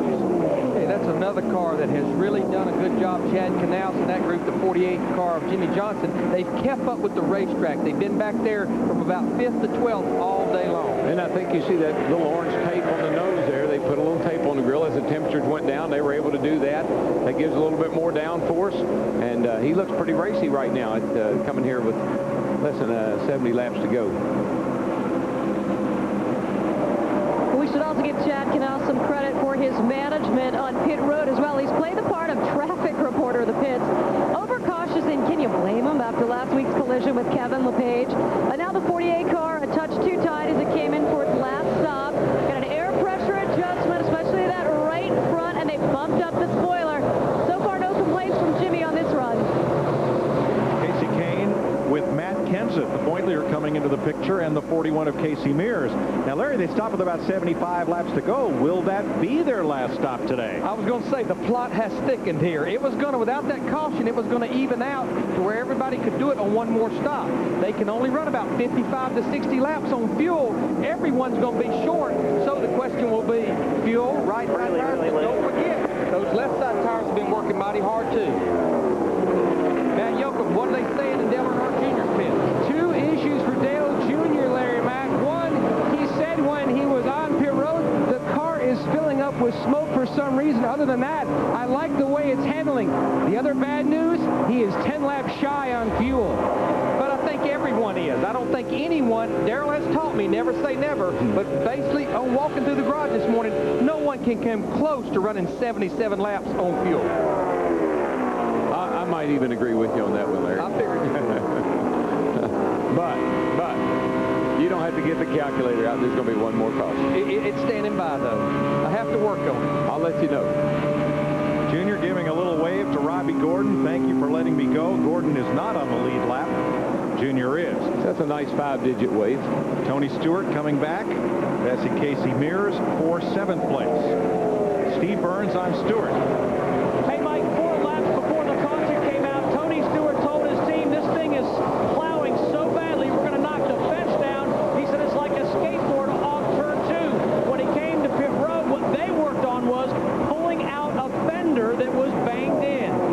And that would be the fender that got banged in, the left front fender here with Dale Earnhardt Jr. on the front stretch. And like Daryl pointed out, I think 2 things has went against them. That left front fender plus the racetrack cooling down, changing the handling conditions. It's just hard to believe you can out there and lead the race like that and have a minor little incident with someone, and now you can't drive it. That's how sensitive these things are. Yeah, it speeds at 180, 190 miles per hour. That front end very, very sensitive, especially those front fenders. Jeremy Mayfield out front, his last victory, Pocono in 2000, when he passed Dale Earnhardt on the last lap. And you know, his future with this race team, the middle of last year, was very unknown. This team really came to life as we watched the battle right here between Casey Mears and Greg Biffle for 8th. That team came to life. All of a sudden, everything's good again. I tell you, I think that's the thing that a Casey Kane brings to a race team like Ray Everham. Youth and excitement. It filters right through the whole organization. And when they started talking about Kane was going to come in and drive the 9 car, Ray was miserable last year. Up until all of a sudden things clicked and turned. And now look at him. He's sitting up on that toolbox cheering his team on. I tell you who's cheering also is Dale Earnhardt Jr.'s fans.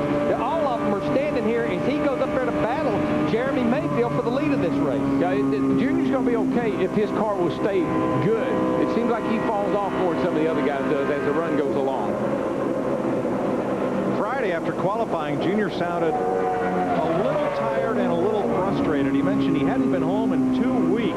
Appearances, testing, and then the problems at Las Vegas. But he doesn't sound tired right now as he goes for the lead. No problems right now. Let's see who's going to lead this lap. I believe Jeremy Mayfield will still lead it, but I think if Dale Earnhardt Jr. can get the run down into turn 1 on the bottom, he should be able to complete the pass off turn 2. It'll be close. His car right now on fresh tires, Daryl, like you said, gets such a bite when he puts that throttle down off the corner. Dale Earnhardt Jr. guns the Bud Chevy into the lead over Jeremy Mayfield, Ryan Newman, Jimmy Johnson, and Casey Kane.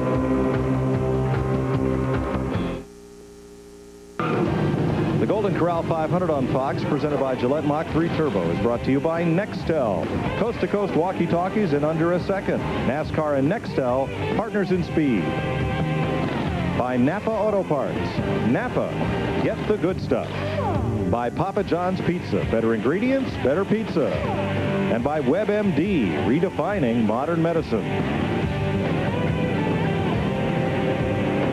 54 laps to go at a sea of red as Dale Earnhardt Jr. experiencing a little March Madness, leading the race, and Jeff Hammond, his fans, up on their feet when he took the lead moments ago. He's back. As you sit there and look at the Budweiser Chevrolet right there leading down in the corner. I mean, when he took that lead, Chris, I'm telling you, everybody came to their feet, and I could not believe the amount of red up there in the grandstand. He has really got a lot of support here today in Atlanta. I know you've been on this most of the day. We've been discussing it, but after the great start and then the disappointment in Las Vegas, this critical for them to bounce back. How have they been able to do it, Dale and Jill Jr. and his team? I think that the best way to sum it up is perseverance. They have really gotten after this problem that they had at Las Vegas. They weren't going to just kind of like say, well, it was a bad day and let it go. They went immediately and started testing, trying to figure out what was wrong with the race car, and I think they have. This whole team has rallied behind that bad situation right there and they're getting it done. As we got a battle right now with Ryan Newman, 3rd, 4th, and 5th there. I mean, they're really getting after it with Jimmy Johnson. And And looking, back at 5th and 6th, it's not exactly 1-2, but Casey Kane slightly ahead of Matt Kenseth. And these two have been paired in the last couple of races, and Casey's been the runner-up in that case. Yeah, the only thing different right now is Casey Kane's in 5th place. Matt Kenseth is 6th. We'll take a look back from Robbie Gordon's car to Ryan Newman right now, who's in 3rd place. So we got a pretty good battle going on here. And, of course, with Dale Earnhardt Jr. leading this race, maybe another rivalry that has been going since the Busch Series when Kenseth and Dale Earnhardt Jr. were going at each other. Yeah, it's true right there. As you see, Dale Earnhardt continue to lead right there. But we got really a hot battle going on there between Jimmy Johnson and Ryan Newman. Jimmy Johnson's trying to make his way back up here to the front. They've been doing a really good job all day in the pits with Chad Canals and his whole team here. Jimmy Johnson gets almost to the inside of the 12 car. As the battle for 3rd, and of course Jeremy Mayfield currently running 2nd behind your leader, Dale Earnhardt Jr. with 50 laps to go. Let's go back up and rejoin Larry, Darrell, and Mike. Fellas, some of the red in that grandstand is Dodge red because Casey Kane is the fastest car on the racetrack. You see, he has caught Ryan Newman and Jimmy Johnson. He's coming back. He is, and the other guy that's not too far behind him is Matt Kenseth. What a recovery for that team to get back on the lead lap, up in 6th place, and if they have a good green flag stop like they're known to do, don't count him out either. And I was just going to say, guys, should we not get another caution? We are due for that green flag stop in about 30 laps, and I just believe that's going to dictate the outcome of this race. Who can make no mistakes, like the driver make a mistake, Matt Kenseth coming on the pit road. You can't make a mistake like he just made right there, hitting the wall coming off turn 2 as well. But I think no mistakes on that pit stop, and what you do on that pit stop is going to dictate the outcome of this race. Let's see how much of the wall Casey Kane just got. Oh, that was just a little brush. He dusted it. He's just good to go. He just dusted it a little bit. Took some of that red off. Chevrolet leading, Dodge in the next 3 spots. Dodge has not won in Atlanta since Richard Petty this race in 1977. Well, right now we have one running 2nd, 3rd, and 4th. They're lurking. Casey Kane trying to pick up where Ryan Newman left off as far as top 5 rookie finishes. Speaking of Ryan Newman, that's who he's racing so hard here for 3rd. It's a 12 car. The difference in a rookie and a veteran, a veteran would say, okay, I got to slow down and analyze what happened. Did I hurt my car? Did I knock the tire? Am I going to have a fender rub and blah, blah, blah? Young guys, they don't slow down at all. They just keep on going. Oh, I just brushed the wall a little bit. Well, right, Matt? If Matt knows anything. DW, you're exactly right. And one trait that Casey Kane continues to show, when bad things happen, he remains calm. Remember back to Las Vegas, had one bad run. He dropped back, fought his way back up. He has rebounded from that trouble on pit road. He says the car, which was loose earlier, is now just a tick tight on entry. He's brushed the wall twice today. He told his spotter, Michael Landis, over the last one, it's perfectly fine. Dick had led the early portion of this section, but he has dropped all the way back to 10th spot right now. I just talked to Jimmy Elledge, his crew chief. Jimmy said that they simply got behind on their pit stops, got behind on their adjustments, and as a result, right now, the car is loose. Darrell, I've long said these young fellows have 3 things they don't have to worry about that older fellows do. No KMR, no kids, no mortgage, no retirement plan. That's all way off in the future for them. Yeah, you're right. Dale Earnhardt Jr. up on Jeremy Mayfield by 1.3 seconds. Then Casey Kane, Ryan Newman, Jimmy Johnson.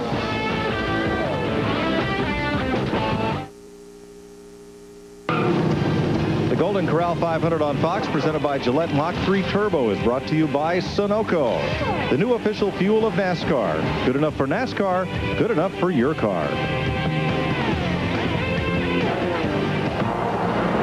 NASCAR like you've never seen it before.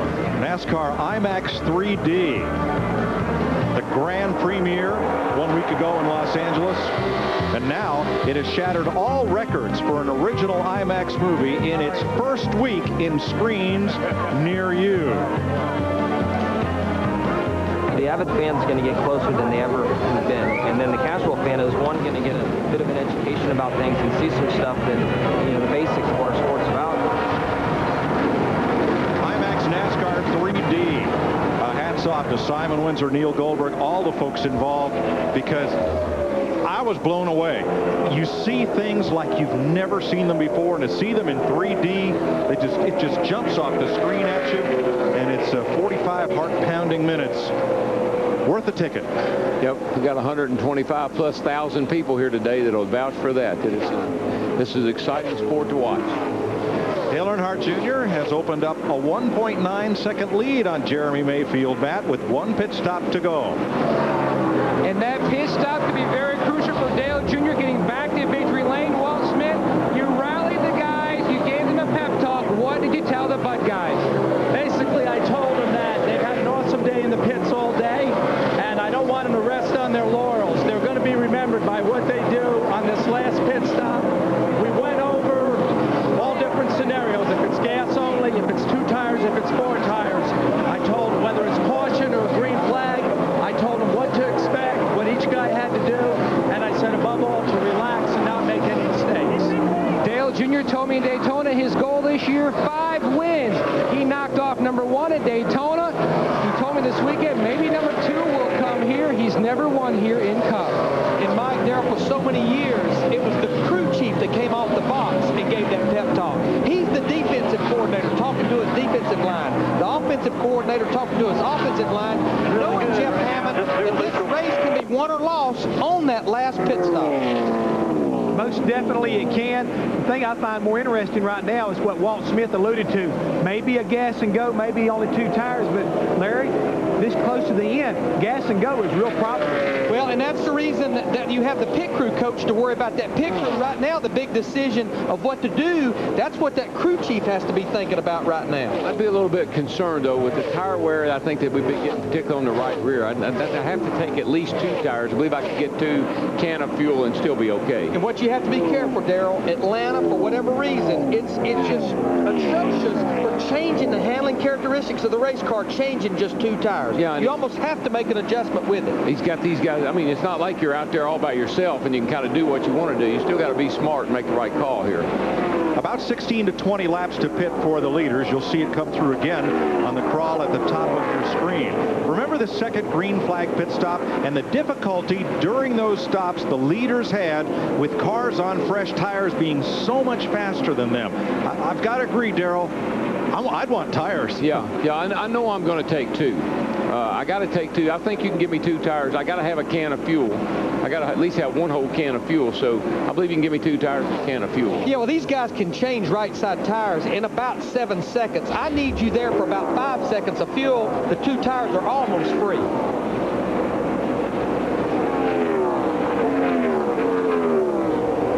Tony's rebounded a little bit. You know, he was struggling there for a while, but they've made the car better, and he's back up to 7th place. Not near as good as he was early on, but at least rebounded some. But I tell you, the car, the comers, the goers, Greg Biffle there in the 16 car up there leading the race not that many laps ago. He's back there in 8th position, 13 seconds behind our leader, Dale Earnhardt Jr. Larry, I mean, what about... I was going to say, can you say short pit? Yeah. Well, what about if I'm him now, I'm short pitting, I'm going to take 4 because I'm going to make up all the time I can before these other cats pit. Yeah, he will be flying on those 4 fresh tires. I think this is a no-brainer, Steve Burns, 4 tires. Hey, Larry, we're listening to Doug Richard and driver Greg Biffle talk about it. Richard said, let's gamble, let's pit right now. They also talked about making a wedge adjustment. Right side tires going on for Biffle. He's keeping his foot on that brake pedal so they don't repeat the same problem. Left side tires going on, and they do not make a wedge adjustment. 4 tires of gas. Now, Larry and Darrell, if he has 4 tires, does everybody else have to take 4 tires? Well, we'll kind of have the crew chiefs, and then everybody's going to figure out where he is in the scheme of things and how much time is he making up, then the other side. Yeah, right now our leaders are running in the high 31-second bracket. What we'll have to do is monitor how fast Greg Biffle is on these 4 fresh tires. Plus, you got to remember something. He was falling back. He wasn't running near as well as he was earlier, so he needed to come now, get the tires, and hopefully make his car better. If he can't win the race, at least charge back up through there and get a good top 5 finish. The crew chiefs have access to the same timing and scoring information that we bring to you. So Biffle's times will be a topic of interest in all the lead lap pits. Just speaking of red, though, look at the Dodge boys. Their teammates, Jeremy Mayfield in the 19, Casey Kane in the 9. You know, I talked to Ray Evernham a lot over the winter, and he's so proud of this organization. This is its 4th year. Every year, this race team, this operation, has won at least 1 pole and at least has 1 win. One other lead lap car pitting is Jimmy Johnson. Jeannie? Well, Chad Canals told his driver, Jimmy Johnson, we are going to get you a couple of spots in this pit stop. 4 tires, and of course they're pulling a rubber out of the left side, and he's off. Let's see if Chad can pull through. Rookie Scott Riggs pitting as well. Here comes Matt Kenseth in the 17 car. Remember the mistake by him. He definitely don't come on the pit road too hot this time. No, I think that was just purely and simply the brakes were not warm when he came on pit road. And I have to believe all these cars pitting this early will definitely take advantage of the 4 fresh tires. Pit stops with 27 laps to go. And at this point, would you need 2 cans of gas? No, you'll only need 1 can. Here comes Jeremy Mayfield, our 2nd place car. Dick Berggren, I bet he gets 4 tires too. Yeah, I bet he will as well because the car is pushing. He used the word plow. That's a word you've heard before, Larry McReynolds. And they had planned to pit exactly at this point about 15 to go. Crew has done a terrific job all day long. They have been very fast, no mistakes. Another good pit stop for Jeremy Mayfield. Tony Stewart and Dale Jarrett are in. Let's go to Stewart's pit. Mike, a round and a half out of the left rear, a wedge adjustment, and also take air out of the right rear tire of that number 20 Chevrolet of Tony Stewart. Left side tires coming off and back on. 4 tires for Stewart. 4 tires also for Dale Jarrett, and here comes Casey Kane. And here comes Casey Mears. Here comes Jeff Gordon. Now, Matt Yoakum. We'll talk about Dale Earnhardt Jr. in a second. Kane's going to get, it looks like, 4 tires. If I was Junior, I wouldn't stay out there much longer. These guys on these fresh tires, they're going to be coming in a hurry. No, he's got to do one thing or the other right now. He's got to come get 4 tires, Jeff Hammond, or he may just roll the dice, keep running as far as he can, and maybe just go for that splash of fuel or 2 tires, but he's going to give up a lot of time here, Jeff. He really is. Early in the day, I was watching Tony Stewart lead this race. He had like a 5-second lead. Casey Kane came down pit road 4 laps sooner than he did, and by the time you know it, he was right back there even with him. So you kind of look at it like that. He's already on pit road, guys. Casey Mears got 4 tires. So did Jeff Gordon. Kurt Busch is in. We're pulling tires on the left side. So is Dale Earnhardt Jr. And a gas in. Dave Blaney on the right of your screen. And what they're telling him, all we need is 1 can of fuel. That way the fuel man's out of the way by the time the guys come around to the left side. They won't be in his way. I think the tempo has been set here. I think everyone will definitely change 4 tires because just about all of our leaders have been to pit road now.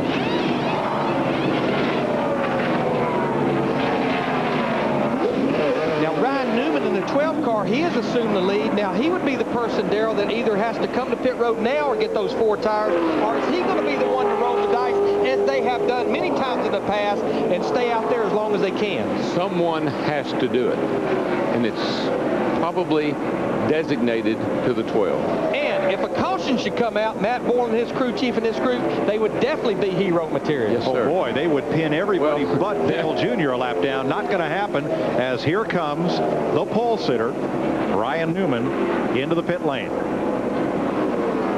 And it appears that right now, it looks like Jeremy Mayfield in the 19 car, he will have the lead, Matt Yoakum.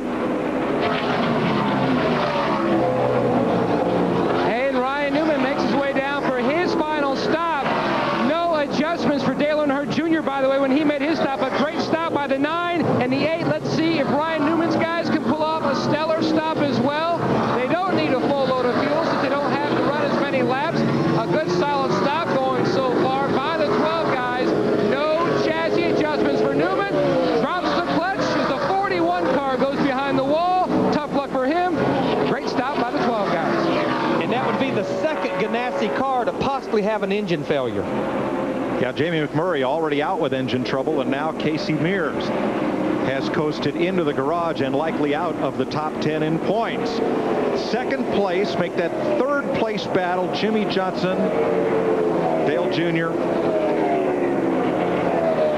Boy, That's tough sledding down on the inside, coming off these corners beside someone. And this is actually a battle for second. And Casey Kane in the 9, he's right there with him. But Jeremy Mayfield is loving what he's seeing right here because he's stretching that lead out.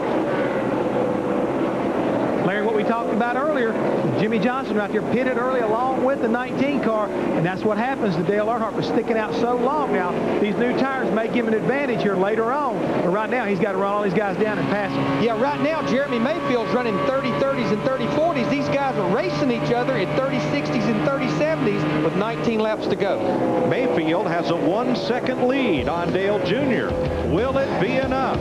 19 laps to go in the Golden Corral 500.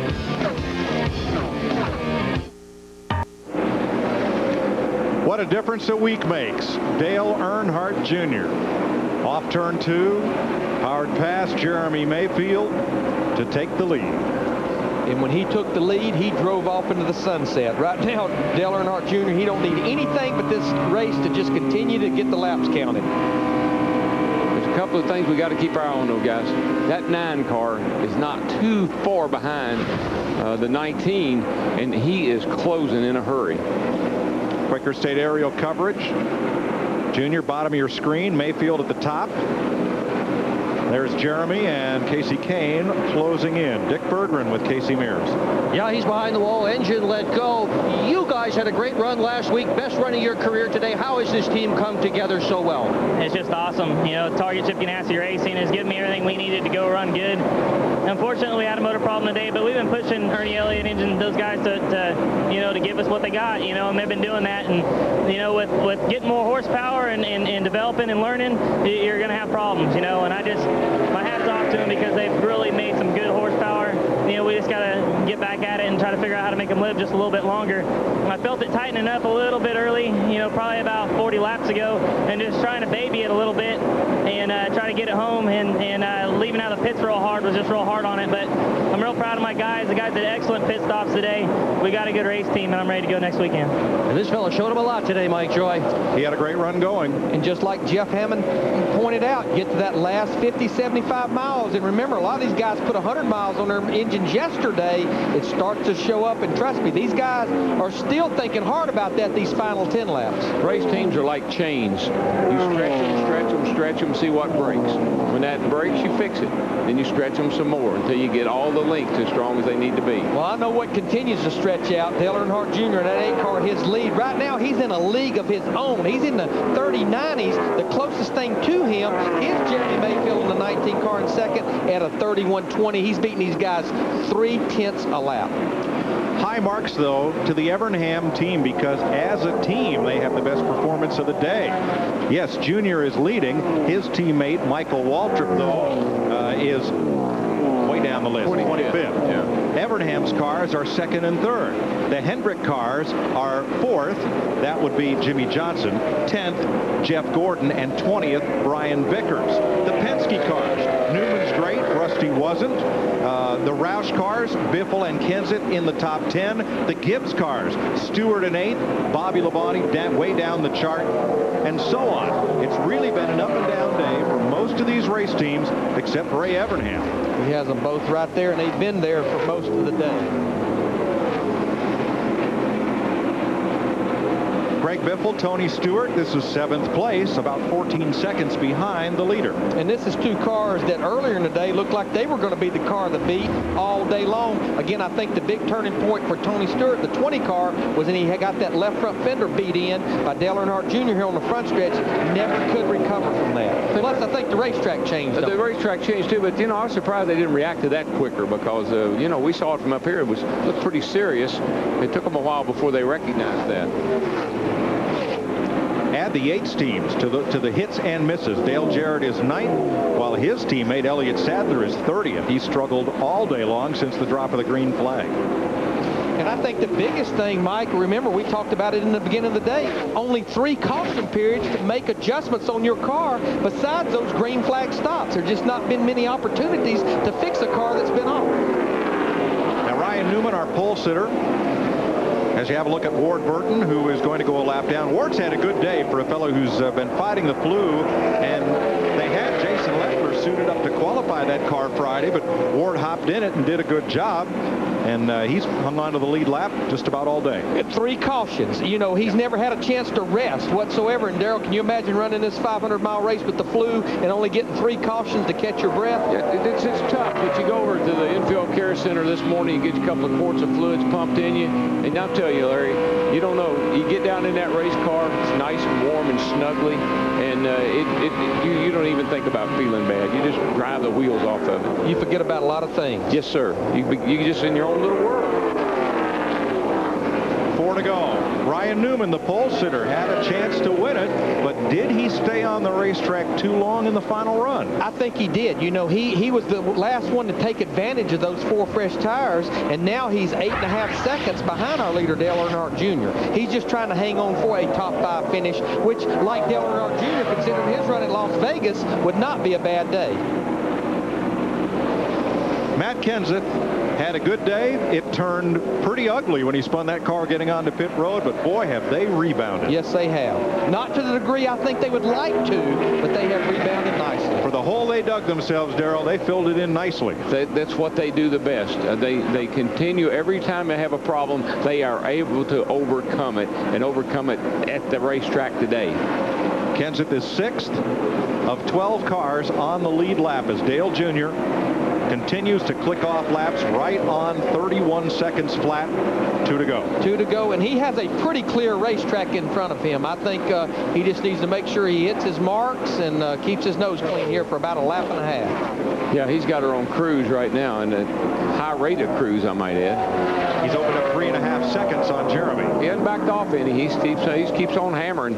And you know, guys, last week we stood up here in this booth and we questioned, okay, is this now showing an inconsistency of championship form? When you come back from a run like last week to possibly win this race as we have 1 to go, yes, that shows championship contention.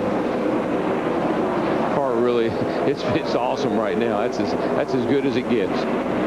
He's right out there rim riding. And that was the key to Matt Kenseth last year. Make the car better as the day goes on so that the car is at its best at the end of the day. Yeah, and they've done that today with Junior's car all day long. They just kept improving, and the weather came to them too, I believe. Dale Earnhardt Jr. wins the Golden Corral 500, climbs to 3rd in the point standings as he notches his 11th career victory and his 5th on a non-restrictor plate racetrack. And Darrell, you mentioned 122,000 people. I think all of them was standing up as he came across the finish line. Jeremy Mayfield comes home 2nd, Casey Kane 3rd, Jimmy Johnson 4th, and Ryan Newman 5th. Geez, bad week for Casey Kane. He dropped to 3rd. That's the kind of bad week I'd like to have. They've been racing here since 1960. Dale Earnhardt Jr. has just become the 38th different driver to drive to victory lane in a Cup race at Atlanta.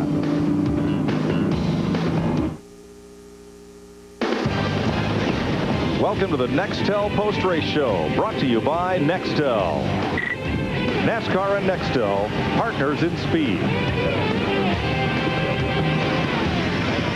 Chevy congratulates Dale Earnhardt Jr. in the 8 car. The Monte Carlo team's big win. No car has dominated Cup racing like the defending manufacturer's champion, Chevy, an American revolution. And what a moment for Dale Earnhardt Jr. with Jeff Hammond. Chris Myers were down in victory lane, and it's okay at the corral for Dale Earnhardt Jr. Definitely, as you talk about a comeback. Now, this right here is what you call bowing your neck and getting the job done right there. You can see him behind us right now. He is really excited. I mean, this is what it's supposed to be. In victory lane, the foam is flying. The 8 car is parked. And Dale Earnhardt Jr. is up on top, just where he was before Las Vegas. And what a bounce back. What a rebound. The time to pit, the decision to pit, the response from his crew. And Dick Berggren is there in the celebration. Dick? What a lot of beer down here, I'm going to tell you. Attaboy, Junior. How is it possible to have had such a tough week last week and to go so well this week? Man, I don't know. Talk about from 0 to hero. That was awesome, though. Just a great race car at the end when it counted. How about your test this week? Did that help you today? Yeah. We're going to test it to Texas next week, too, so we're going after it. Man, I'm wore out. That was as hard as I ever drove. How was your race today? How's my race? Yeah. It was fun. The tires a little out of control, but we held on to it. Who was your toughest competition out there? Myself. How so? Just trying not to spin out, and it was real loose. Congratulations. Great job. Steve Burns. Well, Jeremy Mayfield, Dale Earnhardt Jr. just said that's the hardest he's ever driven in his life. How about you? Well, it feels like we ran hard today. I know he did too, and you know, we just come up a little short, but all in all, I'm really proud of my guys, man. Everybody on this Evernham Motorsports Dodge worked hard today, and we've been working hard all year, but just we didn't make any mistakes, and the guys did a great job on pit road, and we just come up a little bit short to him, but it seemed like they got better as they went, and we kind of got tighter on the last couple of stops, but all in all, great day for us. First top 5 of the season. Let's go to Matt. Steve, Casey Kane's first 500-mile race. You nearly pulled off the win. Did the car get too tight at the end, Case? Yeah, we got too tight. We were loose all day long, and you know, good run for our Dodge dealers team. Jeremy run second, and you know, Dale Jr. won. So it was a good race. It was a long race, and we just got a little too tight there at the end. But you know, definitely a good day for Evernham. What a great 3-race run here. A second, and a third for Casey Kane. Jeannie? Well, Jimmy Johnson, this is more like it. Surrounded by media, excuse me, ladies. Textbook day for you, really. Just adjusting the car all day and then hitting the end. You guys hit your stride. Did you have a car to win it? I don't know if we had one to win it. We were about an adjustment or two away. We'd been fighting a real loose race car all day long, and then finally got it tightened up there at the end, and probably went a little too far. But you know, you're just chasing your tail here all day long. The sun comes out, goes away, so it really changes things. But there's a couple cars like the 8 that was on rails at the end, and we would have needed to have had at least 1 or 2 more adjustments to hang with them.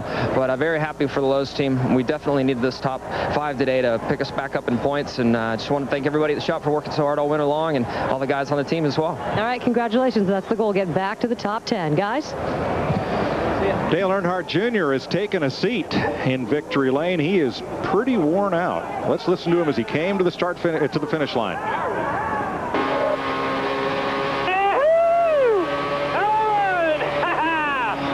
Hey, good job, guys. That's awesome. Good job all day. Man, what a weekend, huh? It was awesome, Darrell, but he said his toughest competition was himself. What did he mean? Well, he just didn't want to beat himself. I preach that all the time. Last week they beat themselves. This week they rallied, recovered. He's back in the points battle again, and I think that's what he was talking about. And Larry, he said the car was best at the end of the day. And that's when you have to be. I mean, especially at a racetrack that changes as much as this track did today. And once again, as we talked all during the race, very few opportunities to adjust that car, but they made the right adjustments when it counted on that last pit stop. Junior rebounds from 7th to 3rd in the Nextel Cup point standings. Matt Kenseth, another great finish. He's the leader. Tony Stewart second. Junior third. How about Casey Kane? Ahead of 4-time champ Jeff Gordon. Already the 3 races, 204 out. All right, thanks, guys. And at 500 miles, grueling wear and tear as Jeff and I continue from the victory lane section here at the Atlanta Motor Speedway. And behind us, Dale Earnhardt Jr. in the crowd celebrating.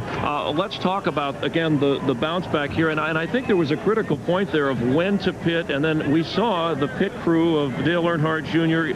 rise to the occasion. Yeah, definitely so. I mean, that's what they really proved today. They have the intestinal fortitude to get up on the wheel, do the work necessary to get him back up where he can compete for a win. And when it came time for showtime, this team performed like they needed to. They got him off of pit road, and it's a tribute to trying to win a championship. This is the kind of guys you got to have on your side. No driver won more races here in Atlanta than the late, great Dale Earnhardt, the father of Dale Earnhardt Jr. This is Junior's first win in Atlanta and his first March win. But more importantly, Jeff, 4 races into the Nextel season, and we've had a split in victory. You know, I just got this strike too. Now you know what victory lane really feels like. Way to go, guys. Way to go. It's part of it. I owe you Bud Light. It's going to be a part of the victory lane celebration. And you know, you're taught in television to just talk through these things no matter what. We're trying here right now, but like you were going to say, 2 wins right now. 2 for Kenseth, 2 for Earnhardt, and it could be looking like a classic battle from years past when these 2 guys battled in the Busch Series. You know, and Earnhardt was able to come out on top there. But right now, it's really going to be interesting to see how these 2 guys kind of duke it out. Remember the rivalry back in the Busch Series. Thanks. See, that's why I missed the Hollywood Hotel. Remember back in the Busch Series, Series. It was Dale Earnhardt Jr. getting the best of Matt Kenseth, right? He won the Rookie of the Year in the Busch Series. He won the points championship. Then Matt Kenseth, when they get to the Cup Series, Matt edges out Earnhardt Jr. for the Rookie of the Year. Matt wins the points championship. It looks like these two are gonna be at each other all season long. I think so. I think we got a classic matchup going on right now with these two heavyweights, basically, and it's going to be really exciting to watch. Thanks a lot, man. It was. All right, let's talk about next week as the Hollywood Hotel and our traveling celebration roadshow moves to Darlington for another full weekend of racing. Friday, the Busch Series qualifying, followed by Nextel Cup qualifying on speed. Saturday, the Busch Series racing presented by Yamaha, followed by Nextel practice on FX. And Sunday, start your day with NASCAR this morning at Fox Sports Net, followed by the Nextel Cup racing on Fox. Ricky Craven trying to defend his title against the world's best drivers. NASCAR, it's where America gathers every weekend to watch racing on Fox. And our drive-through championship fueled by Powerade, Kurt Busch, the team last week. Each week we donate money to the pit crew that does the best, and certainly Dale Earnhardt Jr. and his crew did their job to help him win today. Special congratulations to Fox Senior Vice President of Field Operations, Andrea Berry, on the birth of her son, Brandon Ellington Berry. Best to the family. Everybody doing well. Coordinating producer of NASCAR on Fox, Richie Zions. Coordinating director, Artie Kepner. His birthday, happy birthday, by the way. Produced by Neil Goldberg. Pit producers Pam Miller and David Blatt. Thanks to Muscles and Bill Richards for their help on the pre-race show. For Jeff Hammond, I'm Chris Myers. For all of us from the Hollywood Hotel, thanks for watching NASCAR on Fox. Next week, you won't want to miss it. We'll be at Darlington. Lady in Black, here we go.